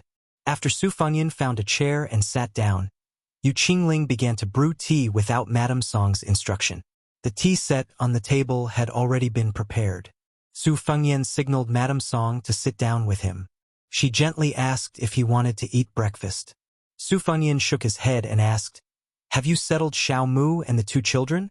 Madame Song reported, "Everything has been settled. According to the order, the forces in the Snow Lotus building have begun to operate. They will be able to seize the Snow Lotus in Lu Huaishi's residence by tonight at the latest." Yu Qingling's smooth movements of brewing tea suddenly became sluggish. Madame Song's expression didn't change, but her eyes narrowed in an instant. Su Fengnian waved his hand and said, "Cancel the mission.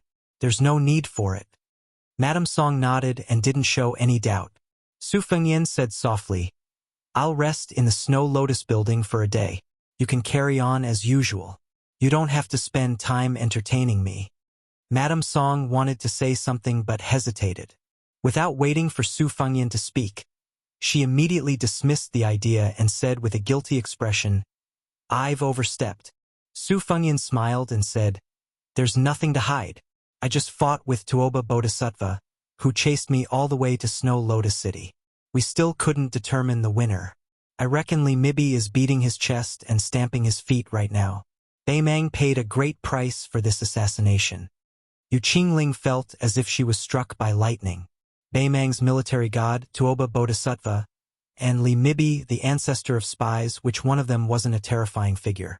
Su Fengyan said apologetically, "After I step into the Snow Lotus building, your identities will soon be discovered. Among the forces in Snow Lotus City, the only threat is Western Shu. But don't worry, Western Shu can't take care of itself in a short period of time.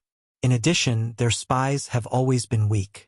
Furthermore, I will also send a group of Fu Shui House's men of sacrifice here. If there's no accident, the leader will be called Fan Shaochai. If necessary, the Finger Xian Sword Grandmaster Mi Fengjie will also accompany her.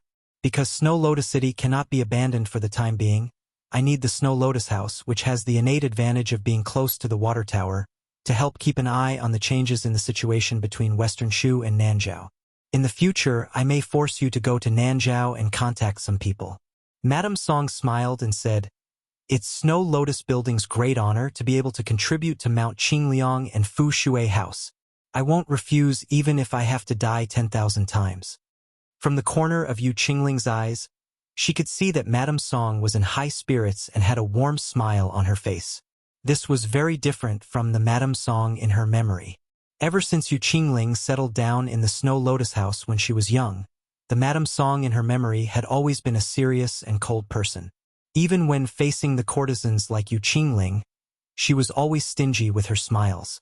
This was the first time Yu Qingling knew that a Madame Song who smiled from the bottom of her heart was like a finishing touch. Soon, Yu Qingling calmed herself down and tidied up her chaotic emotions. She handed the young man a cup of sparrow tongue tea that was picked from the old tea tree on the top of Tianmu Peak in Nanzhao. Yu Qingling took advantage of the short time when he reached out to take the teacup and casually glanced at him. She was not stupid. If he was only treated with respect by Madame Song, then all the hidden leaders of the Fu Shui house in Beiliang were qualified. However, if it was a battle with Tuoba Bodhisattva, and there was a sense of victory and defeat, then the identity of the handsome man in front of her naturally came to light. In the entire Beiliang, there was only one person who was more powerful than Chu Lushan, the Fu Shui house's behind-the-scenes leader, who was also the protector general of Beiliang. Prince Liang, Su Fengyan. Yu Qingling could not help but sigh. He was really young. Su Fengyan did not care about Yu Qingling's little thoughts. He leisurely drank tea while casually chatting with Madame Song about the local conditions and customs of Snow Lotus City. Moreover, he had been entangled with Tuoba Bodhisattva for more than half a month and was constantly on the verge of death. He also needed to learn about the situation of Liangmang's battle and the changes in the world from the Snow Lotus House. However, the Snow Lotus House was located in a small city outside the Great Wall in the southwest border. Its geographical location could not be compared with the 8 houses in the Nanzhao Kingdom of Western Shu. The Snow Lotus House was only in the middle of the 72 houses inside and outside the Whispering House. However, Madame Song's identity was so special that even Chu Lushan had a whole new level of respect for her. In addition, Su Fengyan and Tuoba Bodhisattva had fought all the way from the northern part of the western regions to the southern part of the western regions. Therefore, the Whispering House sent some extra spies to the Snow Lotus House so that once Su Fengyan entered Snow Lotus City, he would be the first to receive the news. However, Su Fengyan only knew that Lu Gui's Huta city was still intact. The construction of the huge new city in the northern part of Liangzhou province, which was even larger than Huta city, was about to begin. In the area of Qingcang City in Liuzhou province, the Longxiang army and Lu Gui's army had a probing battle.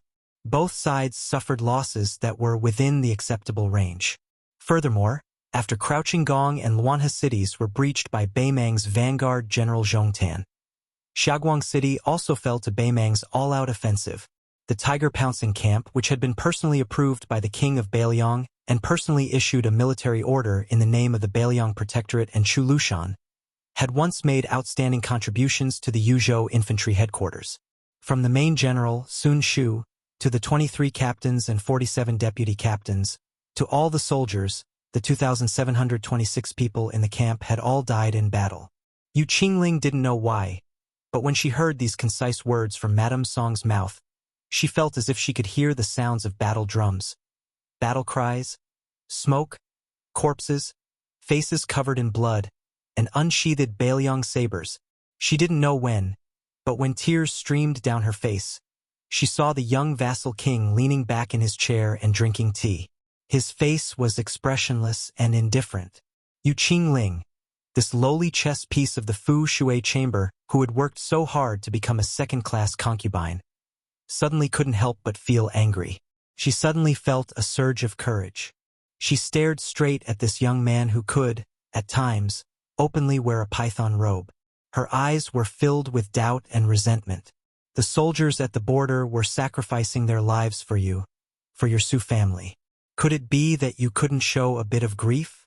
Could it be that just because they were one of the 300,000 cavalrymen of Beiliang, they had to die as if it was right and proper? They couldn't even be bothered to make you frown. Madame Song said softly, "Since the battle between you and Liang provinces started, no one from the Beiliang frontier army has surrendered." Su Fengyan nodded and said, "Before Beimang's army enters the border, even if some of us are willing to surrender, Beimang won't accept it." Yu Qingling was supposed to pour tea for him and refill his cup, but she put down the teapot heavily to vent her anger. Then she smiled bitterly. With the mentality of death, she wanted to ask this young vassal king whether he had a heart or not. Chapter 1482. But before Yu Qingling could open her mouth, Madame Song, who was very experienced in observing people's expressions, said sternly, "Shut up, Yu Qingling, get out." Yu Qingling stood up absent-mindedly and left the room in a daze. Madame Song smiled bitterly and said, "Prince, Yu Qingling is just a child. She has lived her whole life in Snow Lotus City without any wind or rain. She doesn't know anything. Please don't blame her." Su Fengyan bent down and picked up the teapot.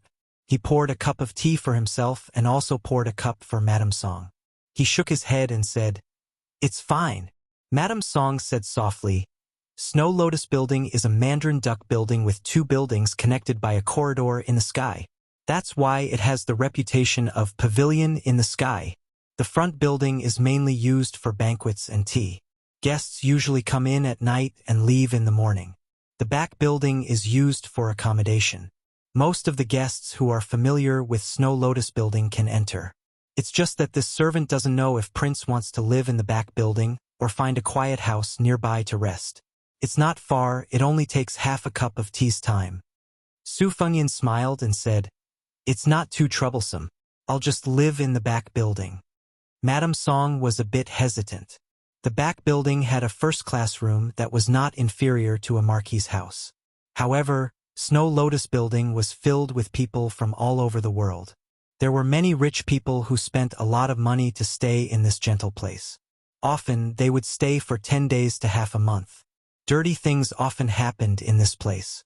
What Madame Song meant was that she hoped that the young prince could choose a quiet courtyard in the noisy place. Otherwise, it would be inappropriate for the dignified king of Beiliang to live on the same floor with those men. However, since he said so, Madame Song didn't add more feet to the snake. She led Su Fengyan down to the 6th floor and walked through the unique corridor. When they arrived at the back building, Madame Song didn't ask the women in Snow Lotus Building to prepare the clothes he needed to change into after bathing. She did everything herself, even pouring water into the bathtub in the room.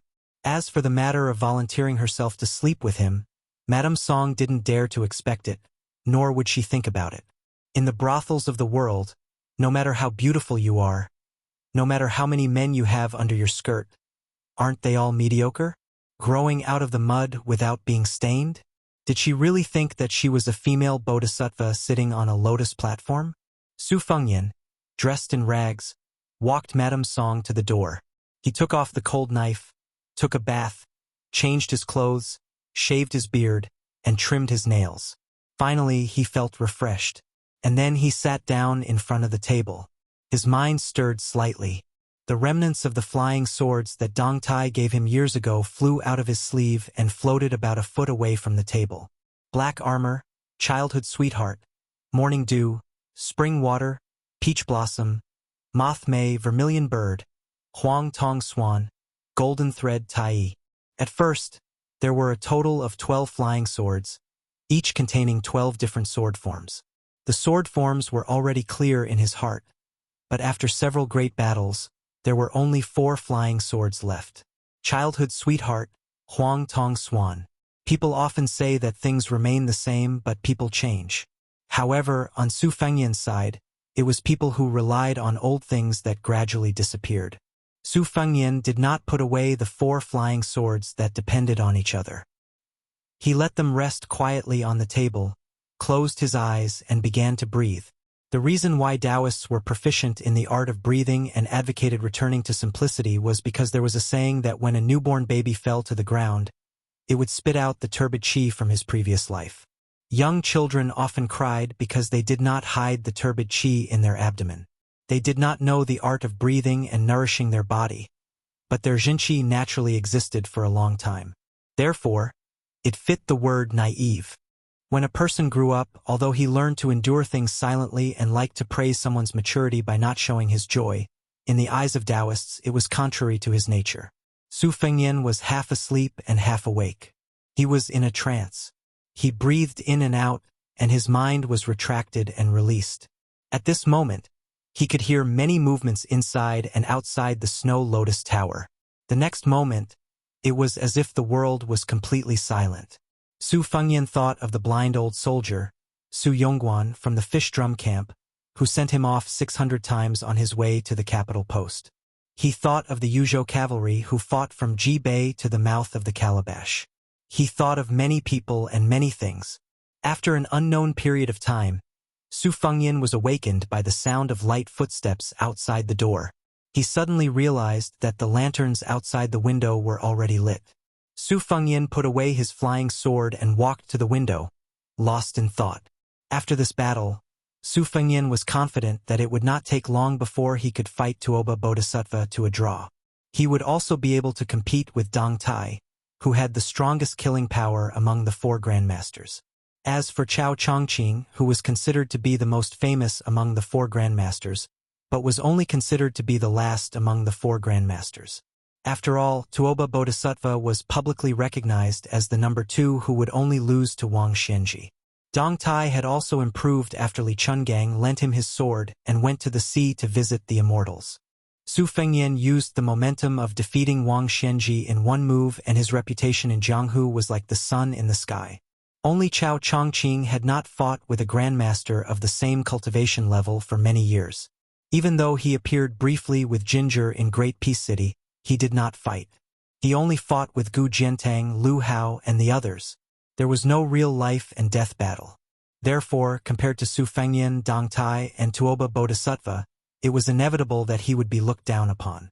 However, Su Fengyan was well aware that after Confucian sage Chao Chongqing changed his mind, not only was his cultivation base the highest among the 4, he was also the one with the strongest battle prowess.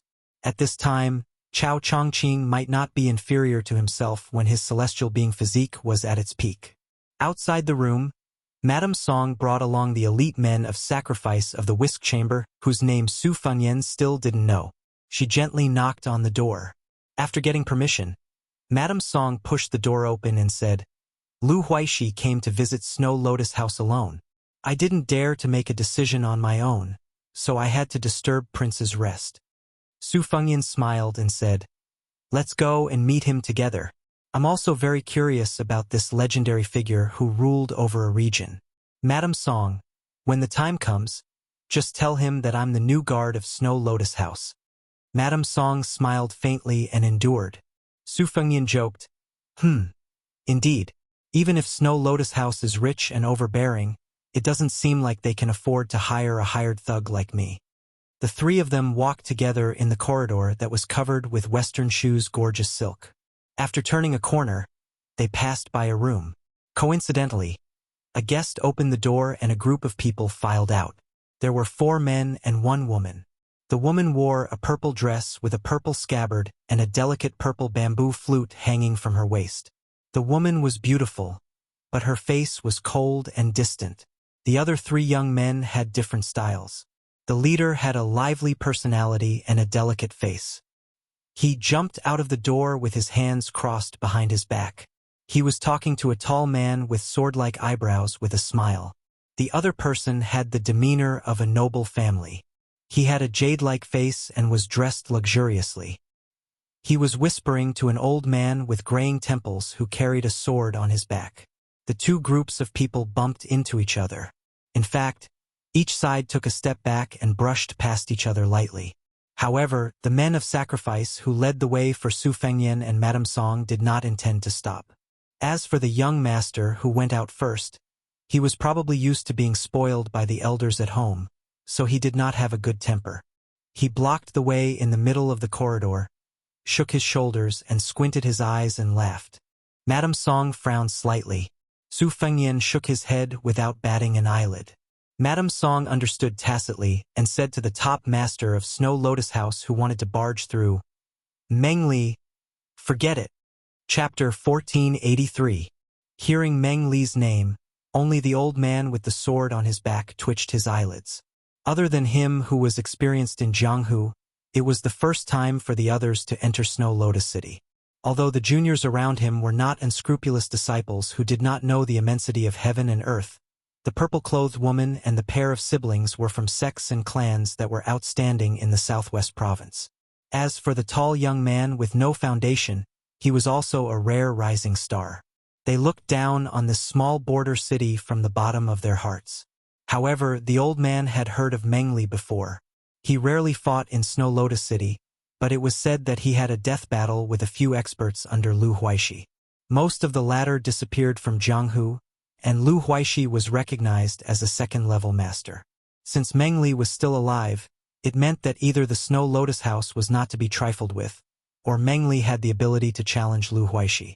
The old man believed that he had reached a higher level in Jianghu, so even if he was not afraid of Meng Li, he still had to be cautious when facing such a local tyrant.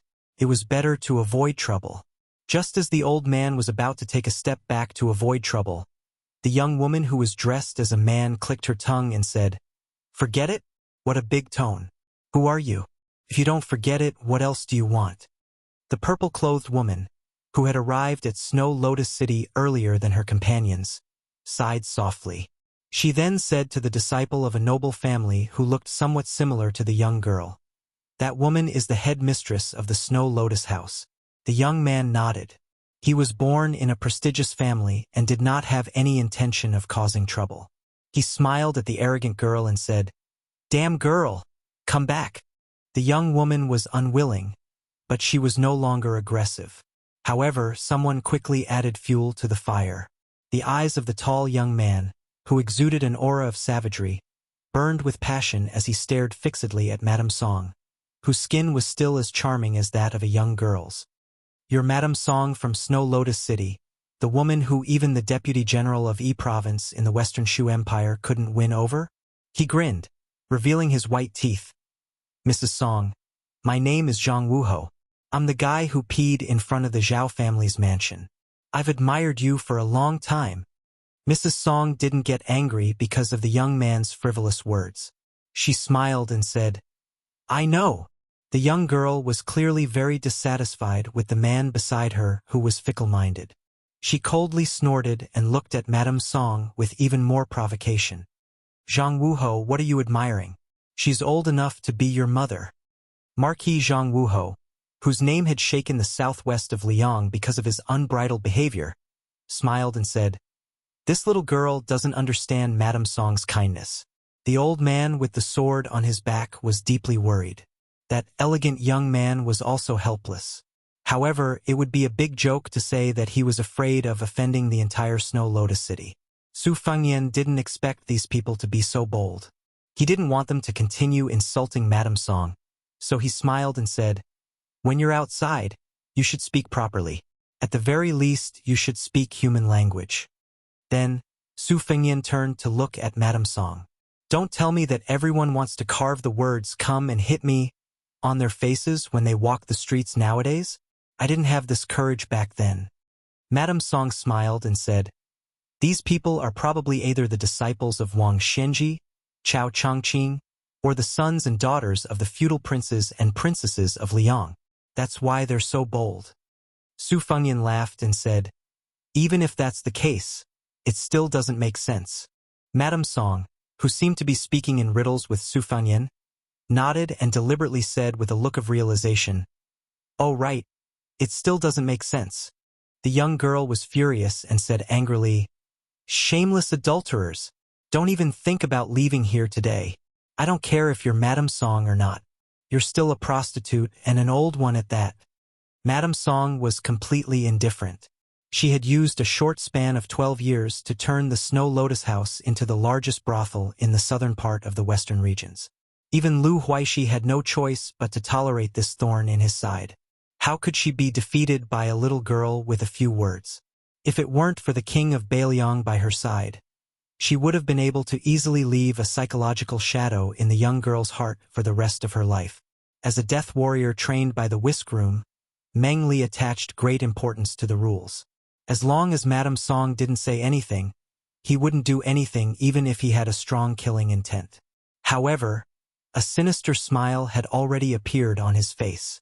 Su Fengyan smiled and said, that's enough. The young girl sneered and said, you're just a pretty boy raised by an old woman. Who do you think you are? You think you're qualified to talk to me? Zhang Wuho was originally a daring person, and he also had an astonishing backing. He chuckled and said, you're not convinced? Why don't we spar? If you win, we'll make way. If you lose, Madame Song will be mine. How about it? Su Fengyan smiled and said, spar? Sure. After saying that, he slowly walked forward. Meng Li quickly took the initiative to retreat and make room. His eyes were blazing with madness, and even his hands and feet couldn't help but tremble. He was one of the 4 grandmasters of the world. How many people could see the 4 of them in action? In the blink of an eye, the young girl didn't even notice anything strange. Then, a deafening sound came from behind her. She then discovered that Zhang Wuho had turned into that passable-looking young man who had the most repulsive smile. It turned out that Zhang Wuho had been pushed out by Su Fengyan's palm on his forehead. He crashed through the wall, passed through the room, and broke through the wall again. Just like that, he fell out of the 8th floor of the Snow Lotus Tower. Among the group, the old man with the sword on his back had the highest cultivation. However, he didn't see how this young man with an ordinary aura attacked. The old man instinctively reached out to pull out his sword. Su Fengyan only stood beside the young girl and looked at the 2 eye-catching holes. He waited patiently for a long time before turning his head and looking at the shocked Grandmaster of the Southwest. He asked with a smile, what's wrong? You can't even pull out your sword? At this time, everyone discovered that the Grandmaster of the Sword, who was unreachable in their hearts, had reached out to grab the hilt of the sword on his back. The sword, which weighed no more than a few kilograms, seemed to be as heavy as a mountain. No matter how hard they tried, they couldn't move it in the slightest. This scene was too ridiculous and comical. This accidental disturbance seemed to be an ordinary quarrel, but in reality, everyone in the group had their own schemes. Not to mention the pitiful person who had already fallen out of the Snow Lotus Tower. The girl in purple wanted to borrow the power of the Southwest Jianghu to make a name for herself.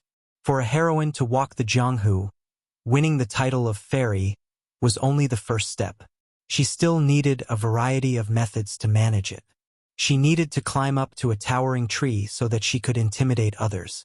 She needed to be on good terms with the seniors, carefully win over young masters who had money and family background, and so on. On the road of Western Shu, the awe-inspiring son of an aristocratic family had sharp eyes. He had seen the old-style cold saber on Su Fengyan's waist. His family had suffered a lot at the hands of the Su family, so they wanted to skin the Beiliang Su family alive. As for the dandy sons of Western Shu who liked to wear cold sabers, he had personally killed and crippled many of them over the years due to his anger. Now that he had met such a person in Snow Lotus City, other than disliking him, he wanted to test the waters.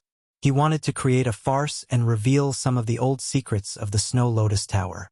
If she really had an affair with Baelyong, then he would have a merit that he could easily obtain. As for the girl who was angry at Zhang Wuho's fickleness, how could his eyes not light up?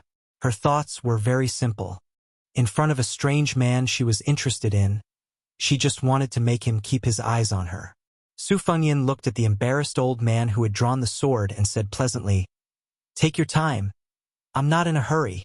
After a while, the old man, who had been famous for a long time, struggled in vain.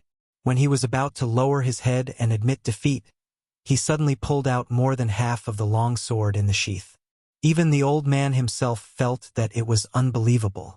The two women and one man who were staring at the old man felt relieved. However, the long sword in the old man's hand returned to the sheath by itself. Out of the sheath back into the sheath. This process repeated again and again. The old man wanted to die. Madame Song suddenly burst out laughing. She had never felt so comfortable in more than 10 years. Chapter 1484. The old man with the sword on his back loosened his grip in disappointment. The clear heart of the sword that he had nurtured for decades was completely broken. His expression was dull, and he had lost the demeanor of a grandmaster. The purple-clothed woman, who had painstakingly earned the title of fairy, had an indifferent expression on her face that was as cold as ice. She wanted to say something, but she couldn't. Her watery eyes seemed to be able to speak, and there were actually 3 kinds of emotions in them: reverence, admiration, and guilt. The man from the Western Shu family put away his thoughts of fishing in troubled waters and put on a submissive posture. He tried to maintain the bearing of a disciple of a noble family, and did not show too much of an opportunistic attitude. His sister was the biggest contrast. Newborn calves were not afraid of tigers. Not only did she not shrink back, she widened her eyes. The only thing that was not written on her face was that she wanted to marry him. Madame Song did not add insult to injury. She stopped smiling and came to Su Fengyan's side. As if there was no one around, she began to introduce everyone to Su Fengyan. Purple Bamboo Fairy Huang Chunyu is from the Sword Mountain, which is only ranked after the Spring Invitation Cottage. Her master is the Donyo Peak Master, Deng Chong. She was a guest at General Lu's mansion some time ago, and she just came to the Snow Lotus house yesterday. If I'm not wrong, the brother and sister are from the Lu family in Izhou. As for the senior who is unwilling to, disdainful to use his sword, he is called Ruan Jinghua.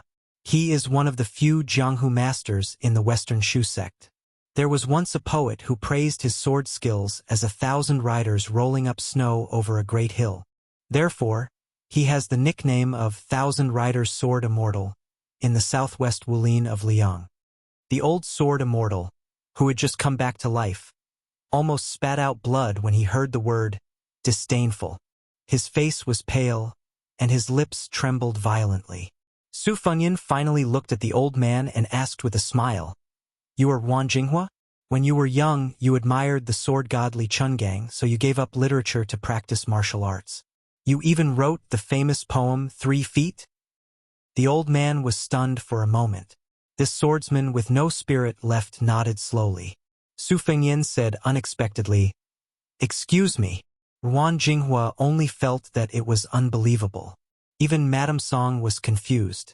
Su Fengyan laughed softly. "There was once a senior swordsman who said that your talent was average, and that your swordsmanship would not be good. However, your poems were not vulgar. Ruan Jinghua should not practice swordsmanship, and should be a scholar." What surprised the Lu siblings was that after a moment of confusion, Ruan Jinghua seemed to have been possessed by a ghost. Tears streamed down his face as he cried and laughed. He was like a slow-witted child who had been taught a lesson in private school every day and was suddenly praised by a strict teacher one day. At the same time, he was like a poor scholar who had spent his entire life in dire straits. Suddenly, one day, he felt that he could die at night after hearing about the Tao. Huang Chunyu, who was imitating the Wulin Alliance leader Huishan Shenyuan, who was wearing a purple robe, discovered that the 3 of them were already far away. Ruan Jinghua was still intoxicated. For a long time he was unable to extricate himself. He raised his head and muttered to himself, "Without a case, without a scabbard, the dark room's night is always bright. A 3-foot wooden horse and ox could break all the soldiers in the world. I want to know that the sky is about to rain." And the dragon cries out, "Walking in the world with a sword, 100 ghosts travel in the night. Flying over the Guangling River, 800 dragons are frightened.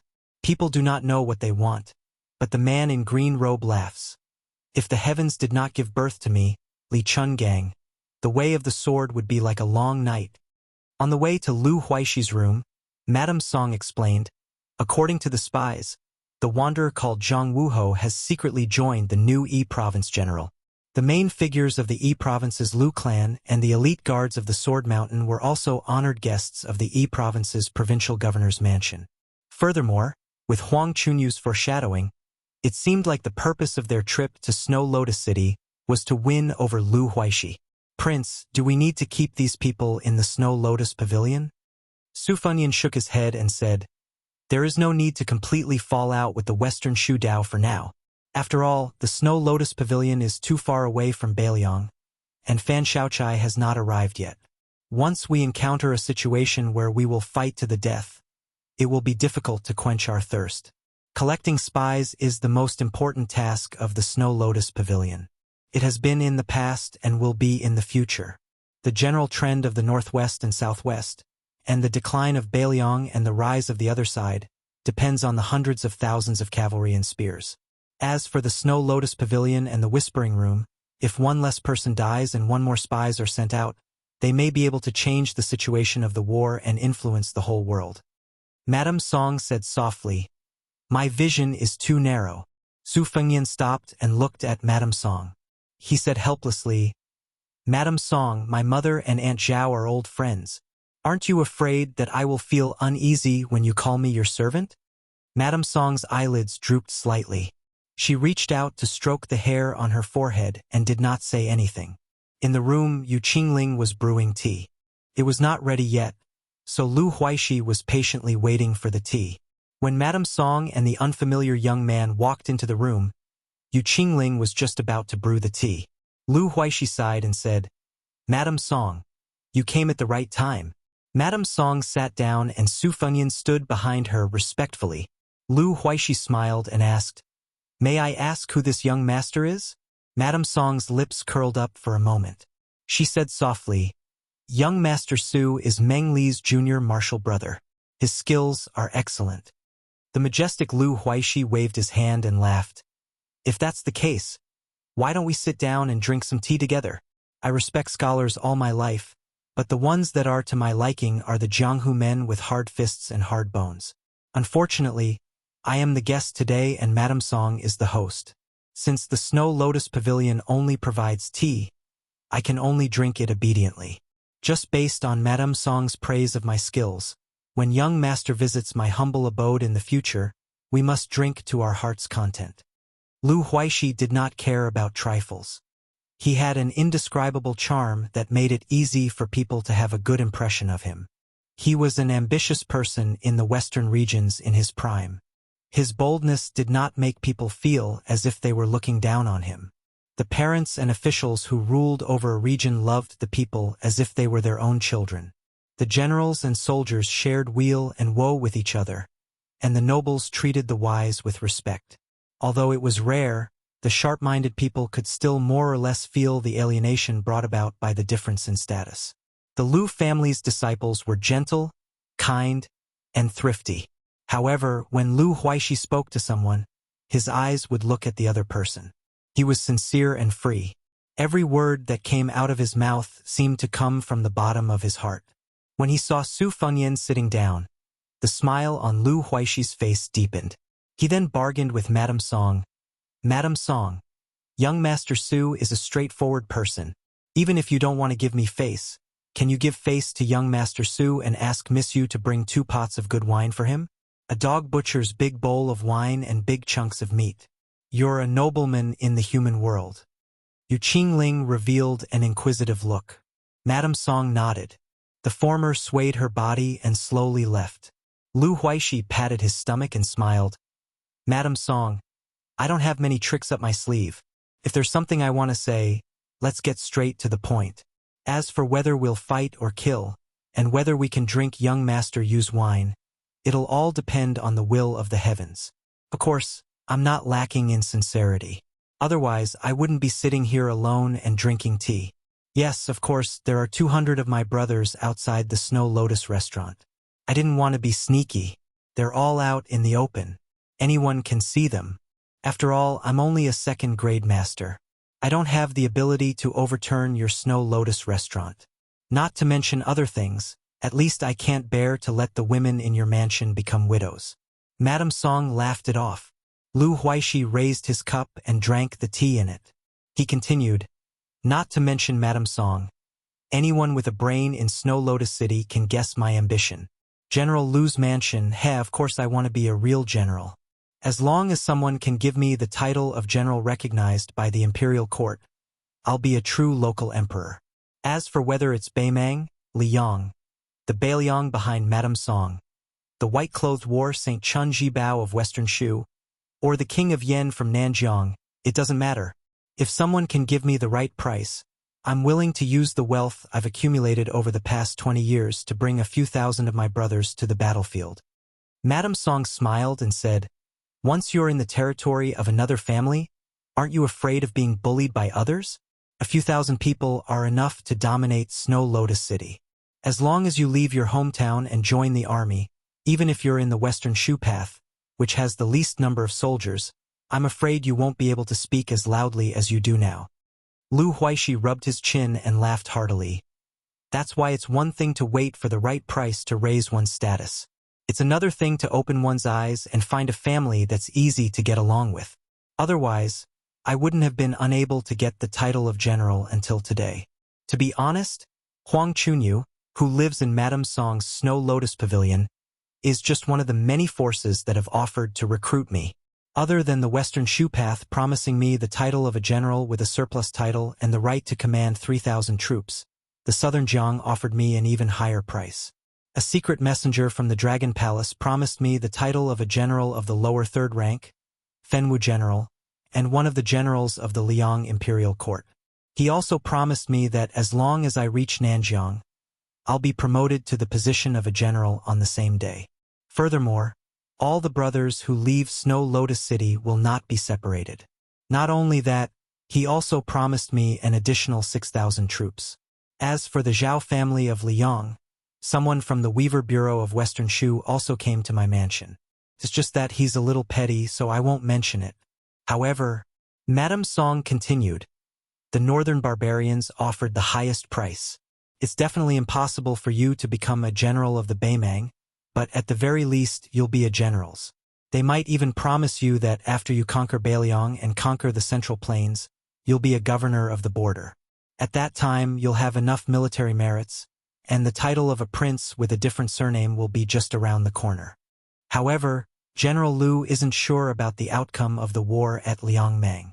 He's afraid that Beiliang will bully the weak and fear the strong. He's even more afraid that Beimang will send you to Liuzhou or Lingzhou to die. Isn't that right? Chapter 1485. Lu Huaishi laughed and said, Mrs. Song, you're so insightful. I think you're more than qualified to be an assistant minister of the Ministry of War in Liang. Lu Huaishi suddenly lowered his voice and narrowed his eyes, as if trying to hide his sharpness. Rumor has it that there's a Wutang Inn on Mount Qingliang. Women from the Hanlin Academy will replace the young vassal king. It's not bad for Mrs. Song to be a female scholar in that Beiliang. Yu Qingling brought 2 pots of wine. It was Beiliang's green ant wine, which wasn't a rare thing. Even in the capital, which hated Beiliang, green ant wine was still popular, especially among the people. The spicy green ant wine was very popular. Because of its low price and high quality, it was the best choice in Liang's water transport system. Yu Qingling placed 3 bowls on the table. After filling all 3 bowls, the aroma of the wine assailed their nostrils. Yu Qingling knew that although Mrs. Song rarely drank, her alcohol tolerance was astounding. Drinking wine was like drinking water. It was easy for her to make 2 or 3 so-called wine heroes collapse. Mrs. Song picked up the bowl and drank it in one gulp without saying a word. Lu Huixi also drank the green ant wine in one gulp. When he reached out to ask for more from Yu Qingling, he looked at Mrs. Song and said self-mockingly, "Madam, I think I'm quite straightforward today. Can't Snow Lotus House give me a straightforward answer as well?" Su Fengyan finally spoke. "General Lu isn't very straightforward." Lu Huixi smiled and turned to look at the only man in more than a decade who could make Mrs. Song willingly serve as his foil. "Oh? What do you mean, young master?" Su Fengyan looked at him and said calmly, "Yesterday, there were 2 fights in the alley in the northeast of Snow Lotus City. In the first fight, General Lu lost his adopted son, who was qualified to take on a great responsibility.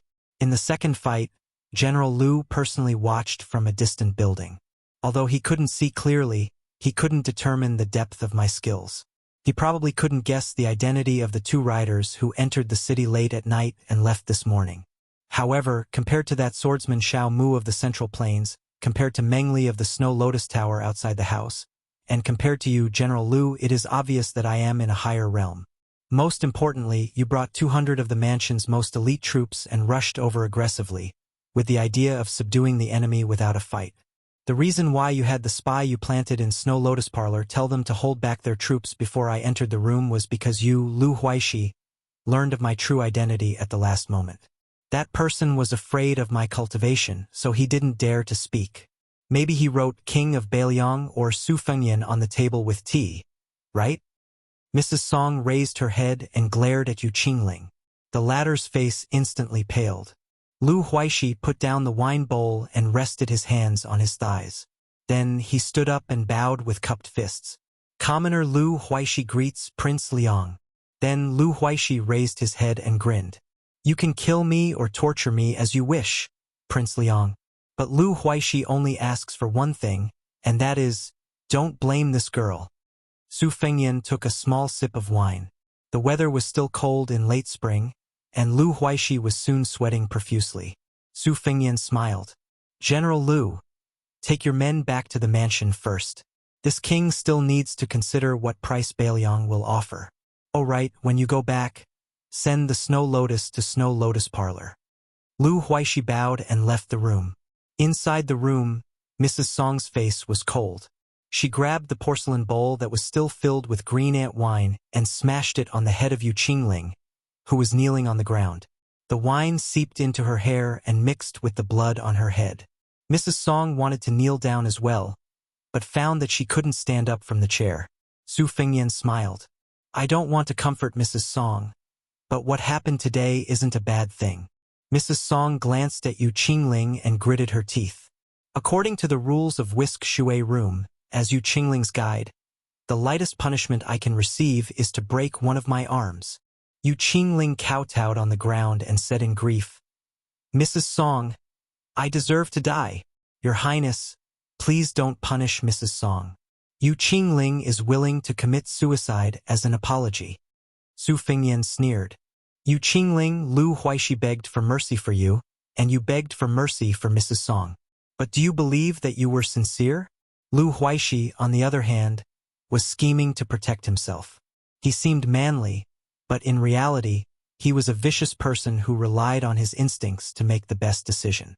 Perhaps you're wondering why I could see through it and think that I, Su Fengyan, am slandering Lu Huixi, who has always been open and aboveboard even when doing evil things. Su Fengyan laughed at himself. "If you really want to give a reason, it can only be explained that I'm also a cold-hearted person. It's always more accurate for a bad person to see another bad person. It's not that I can't force Lu Huixi to kill you in order to live.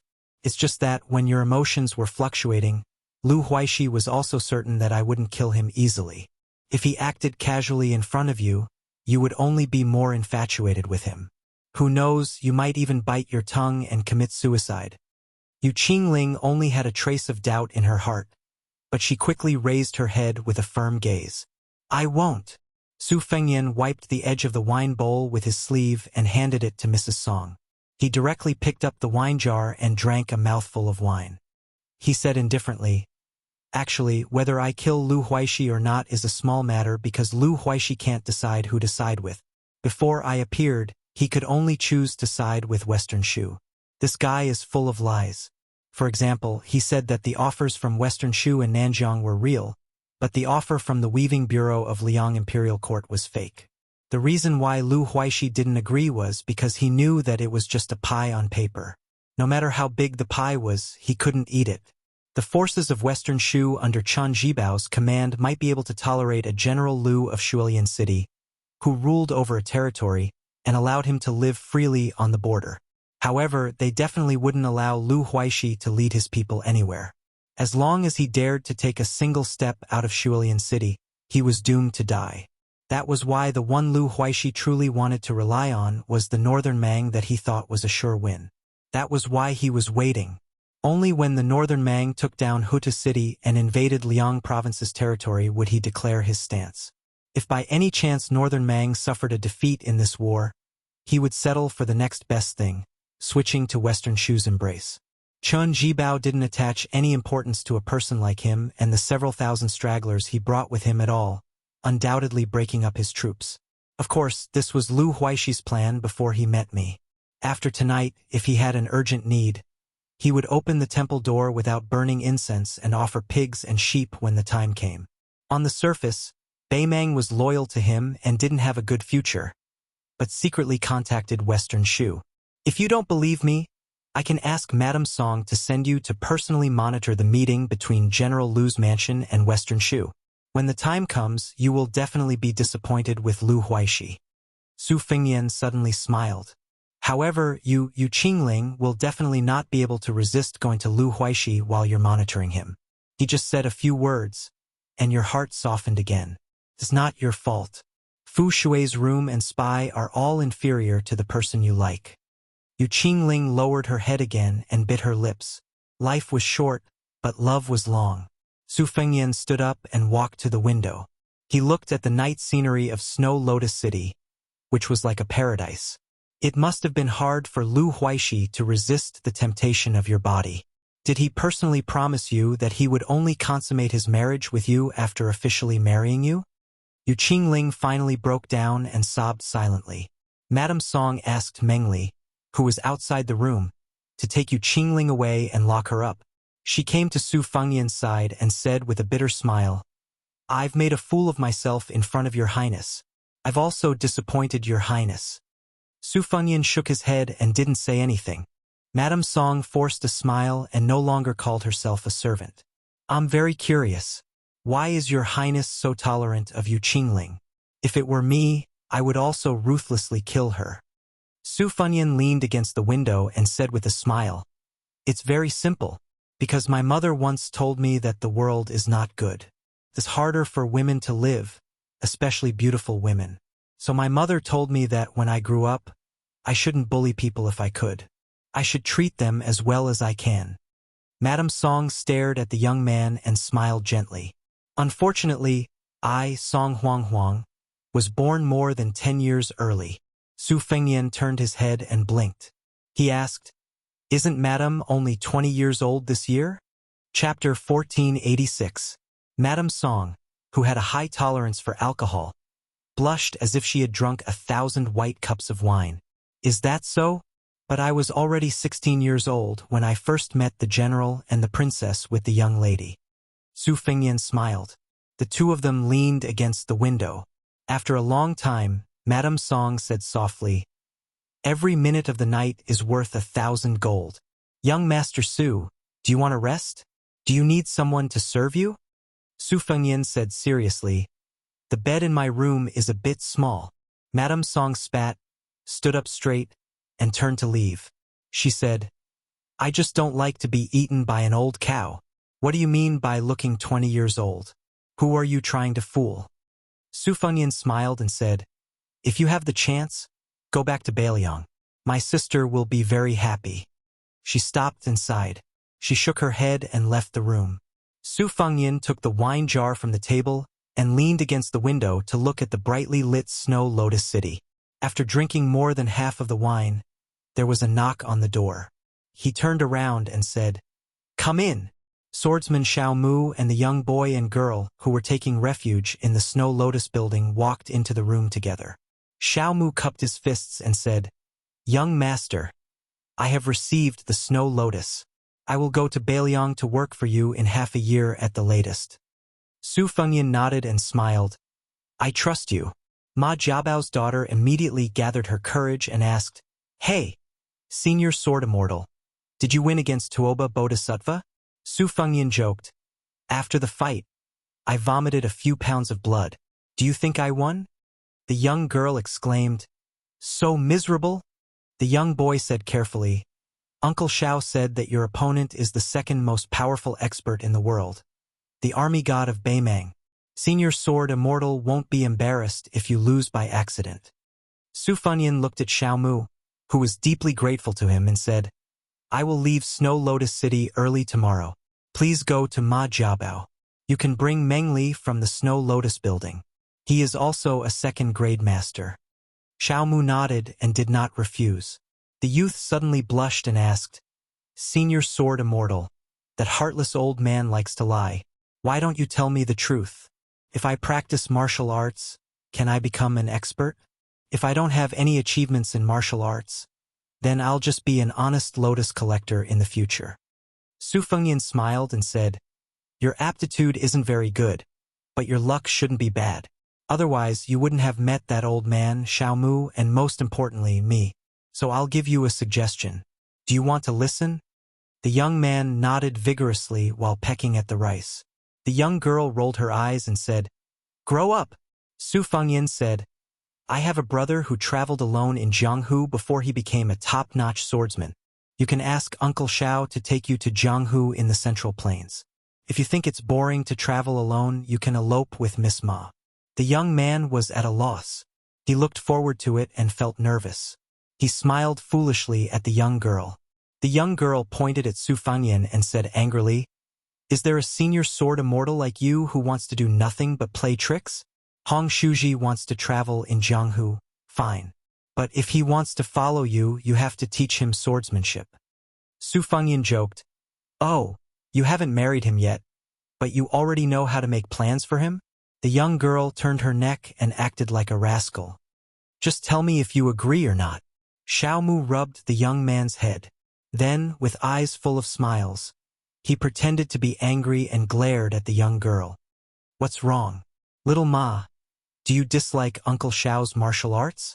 Although Uncle Shao can't compare with Senior in Snow Lotus City, I can still fight with Lu Huaishi for hundreds of rounds. In Uncle Shao's hometown in the Central Plains, the descendants of the 4th or 5th rank local officials want to be my disciple and learn the sword. Miss Ma, you have to eat one bite at a time. Don't eat until you become fat. If that happens, it won't be you who dislike Uncle Shao, but Hong Shuji who doesn't want you anymore. Compared to Su Fengyan, who killed people with bloody means, the young girl who was closer to Xiao Mu said shyly, Uncle Shao, you're not a good person either. Hong Shuji will become bad sooner or later if she follows you. I'm worried. The young girl stomped her feet and ran out of the house with Hong Shuji. They started to discuss how to elope and travel in Jianghu together. Xiao Mu cupped his fists and said sincerely, Senior, take care. Su Fengyan hesitated for a moment and said with a smile, I'm not a senior. I'm younger than you. Xiao Mu was stunned and said, Senior, you're very humorous. When Xiao Mu walked out of the house, 2 women walked in together. They were the purple bamboo fairy, Huang Chunyu, and the arrogant woman from the Lu family who couldn't control her mouth. Su Fengyan was a little self-deprecating. Had he become the most popular courtesan in a brothel? The woman from the Lu family, who had changed back into a woman's dress, questioned, You broke Marquis Zhang's tendons and destroyed his martial arts. You made him live a life worse than death. Aren't you afraid of revenge? Su Fengyan didn't pay attention to the woman with small breasts and no brains. He looked at Huang Chunyu, who came from the Sword Mountain, and asked, What's the matter? Compared to the arrogant woman from the Lu family, Huang Chunyu naturally had more experience in Jianghu and knew how to deal with people. She didn't pretend to be a girl of Jianghu. Instead, she bowed like a weak and virtuous woman. After straightening her slender waist, she said in a soft and apologetic voice, Grandpa Wan has left Snow Lotus City. He said that he wants to follow the footsteps of a senior and travel with a sword. Grandpa Wan asked me to tell you that he has no regrets in this life. He also said that he already knows your identity, but he won't say a word. Grandpa Wan also said that in his lifetime, he will write a famous poem for you. Su Fengyan leaned against the window with some kindness in his eyes. Okay. Huang Chunyu's eyebrows were like flowing autumn water. She said tirelessly, our Sword Mountain accounts for nearly half of the 10 sceneries of Western Shu. They are the Bamboo Sea, Old Lord Pavilion, Lingyun Stone Buddha, and the Moonlight Cauldron. If you pass by Western Shu in the future, I hope you can come to the Sword Mountain to enjoy the scenery. If you don't mind, I can lead the way for you. Su Fengyan smiled. If I have the chance to go to Western Shu in the future, if I still have the leisure to enjoy the scenery, then I will definitely go to the Sword Mountain. Huang Chunyu smiled innocently. It was hard to imagine that she was the cold beauty who was famous in the Jianghu of Western Shu. Su Fengyan said casually, I once went on a long journey and only went to Mount Qingcheng. I missed your Sword Mountain. If I may ask, I don't know if the old ancestor of your Sword Mountain is still alive. I only know that the old ancestor went into seclusion to comprehend the sword many years ago. There has been no news of him in Jianghu for so many years. When it came to the secrets of the sect, Huang Chunyu's expression was a little awkward. For a top sect, it didn't matter how many people there were. It only depended on whether there were first-class masters and how many there were.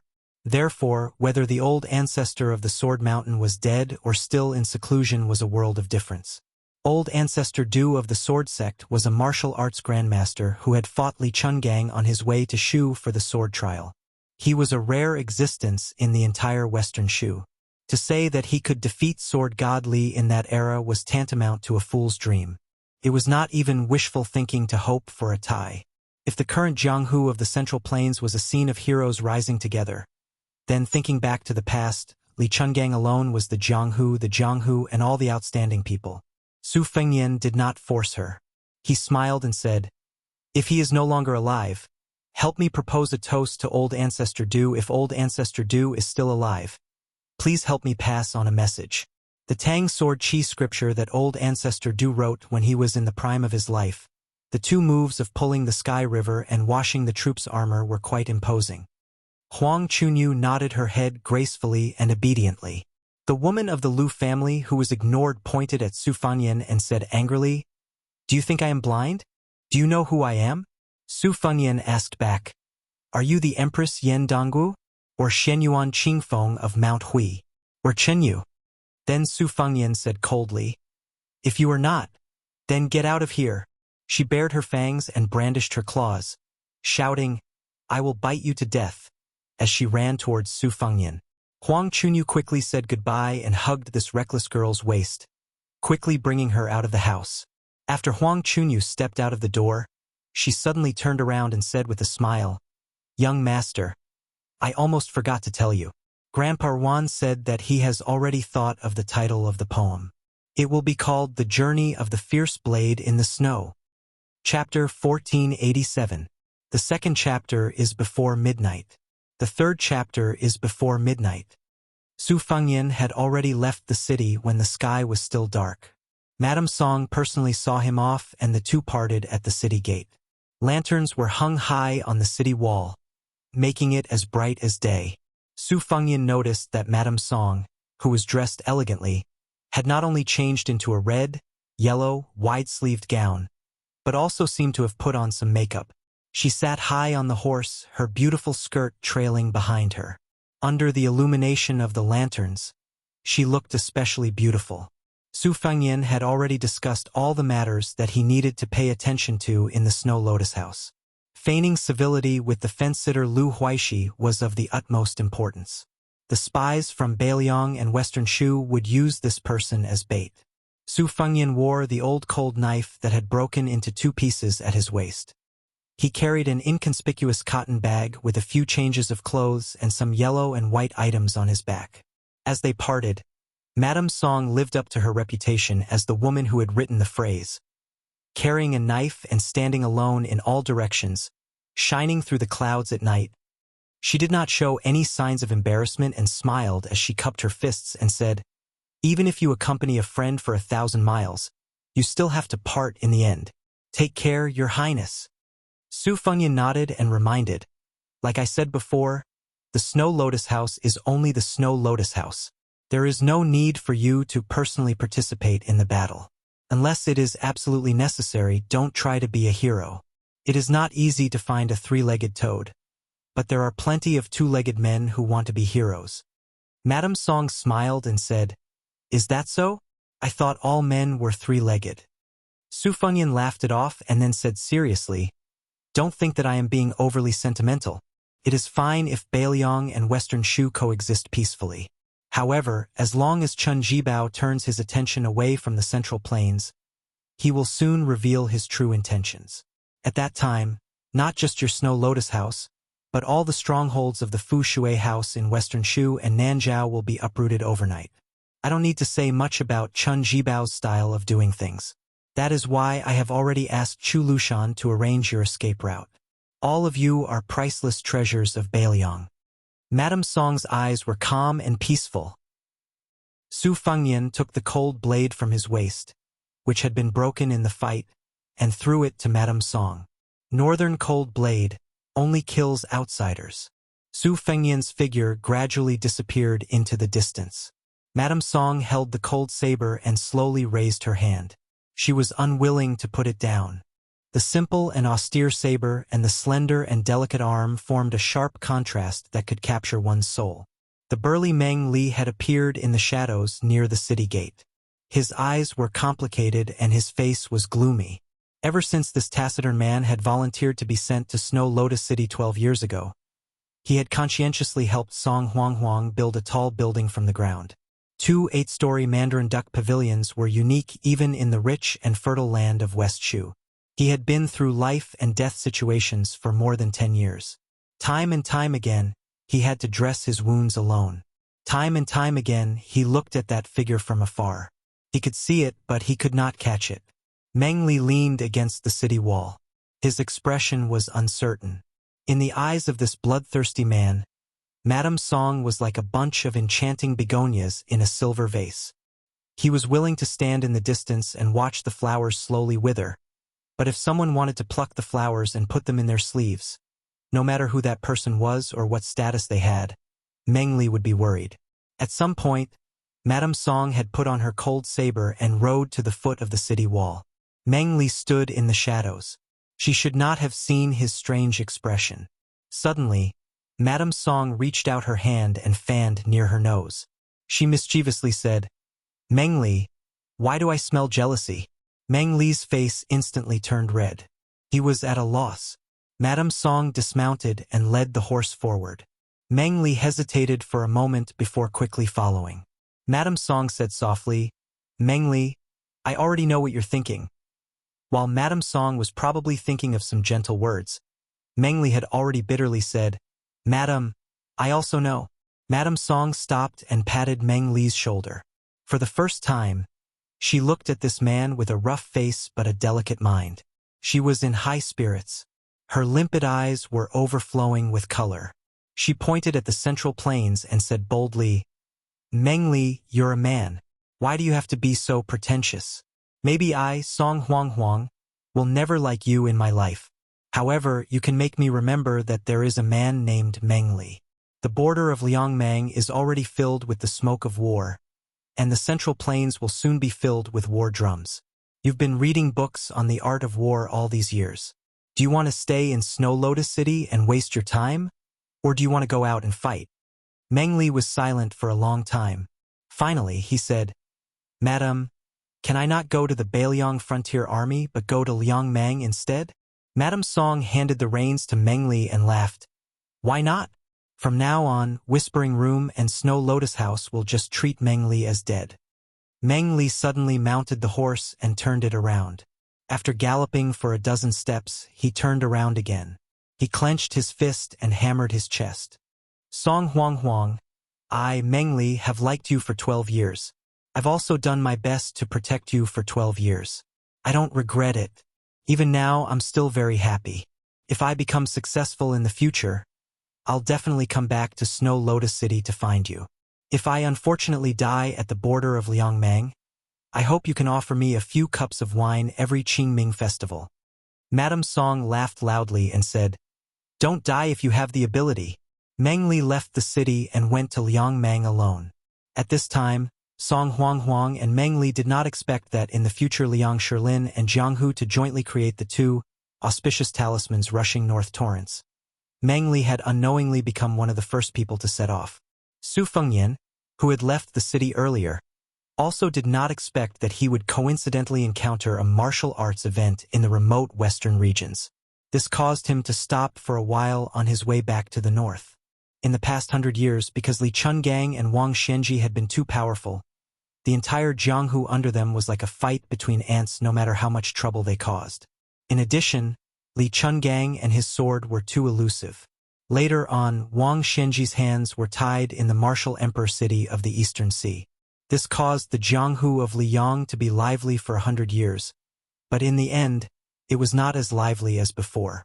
It wasn't until Shenyuan Qingfeng became the chief of the Wulin alliance that this situation began to change. Of the four grandmasters, Su, Chao, and Tuoba, none of them were pure Jianghu people. Dong Tai appeared and disappeared mysteriously, and the other 10 martial arts judges were also shrouded in mystery. This made Shenyuan Zi, who was rumored to be admired by the Emperor of Liang and who the new Prince of Liang wanted to gift with the martial arts manuals, become the undisputed leader of the Central Plains Jianghu. Apart from the publicly recognized top 10 sects, the Sword Tomb of the Wu family, the Dragon Palace of Nanjiang, and the Fish Dragon Gang of Beiliang were at the bottom of the list. After the Martial Arts Society meeting at Great Snow Ping, many new lists were released near Liangsan.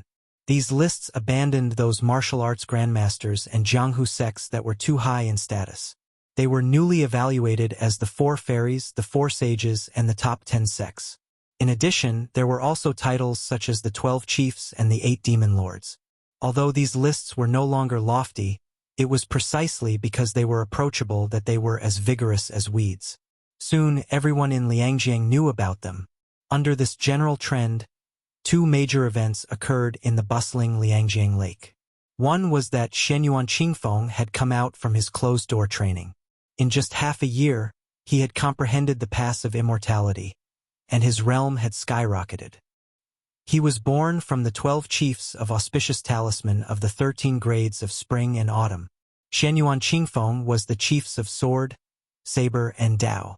The second major event was that while Shenyuan Qingfeng was in closed-door training, someone had stolen 16 of the best martial arts manuals from the library in Great Snow Ping. Later, it was said that 6 of the 8 big figures of the evil way had joined hands to do it. Then, a second martial arts society meeting was held in Great Snow Ping. Although Shenyuan Qingfeng did not show up, under the leadership of Huang Fangfua, the chief guest of Mount Hui, he set the tone of the battle between good and evil with those respected sect leaders. For a time, all the heroes gathered and were excited, vowing to hunt down and kill the 6 evil people who dared to challenge the number 1 holy land in Jianghu, Great Snow Ping. The first-class Jianghu forces carrying the banner of enforcing justice on behalf of heaven set off from Mount Huishan, passed through Xiangfan in the middle of the Central Plains, passed through Western Shu, and tirelessly chased the enemy all the way to the western regions. Along the way, countless second- and third-class gangs joined in. Whether they had nothing better to do and wanted to join in the fun or wanted to build a relationship with Mount Huishan, in short, the flow from east to west was getting bigger and bigger. There were thousands of people. The movement was so big that not only the garrisons of Jiangnan Circuit and Western Shu Circuit were alerted, they were in a state of panic for a while. Moreover, it was said that even the young nobles of the Zhao family secretly joined in.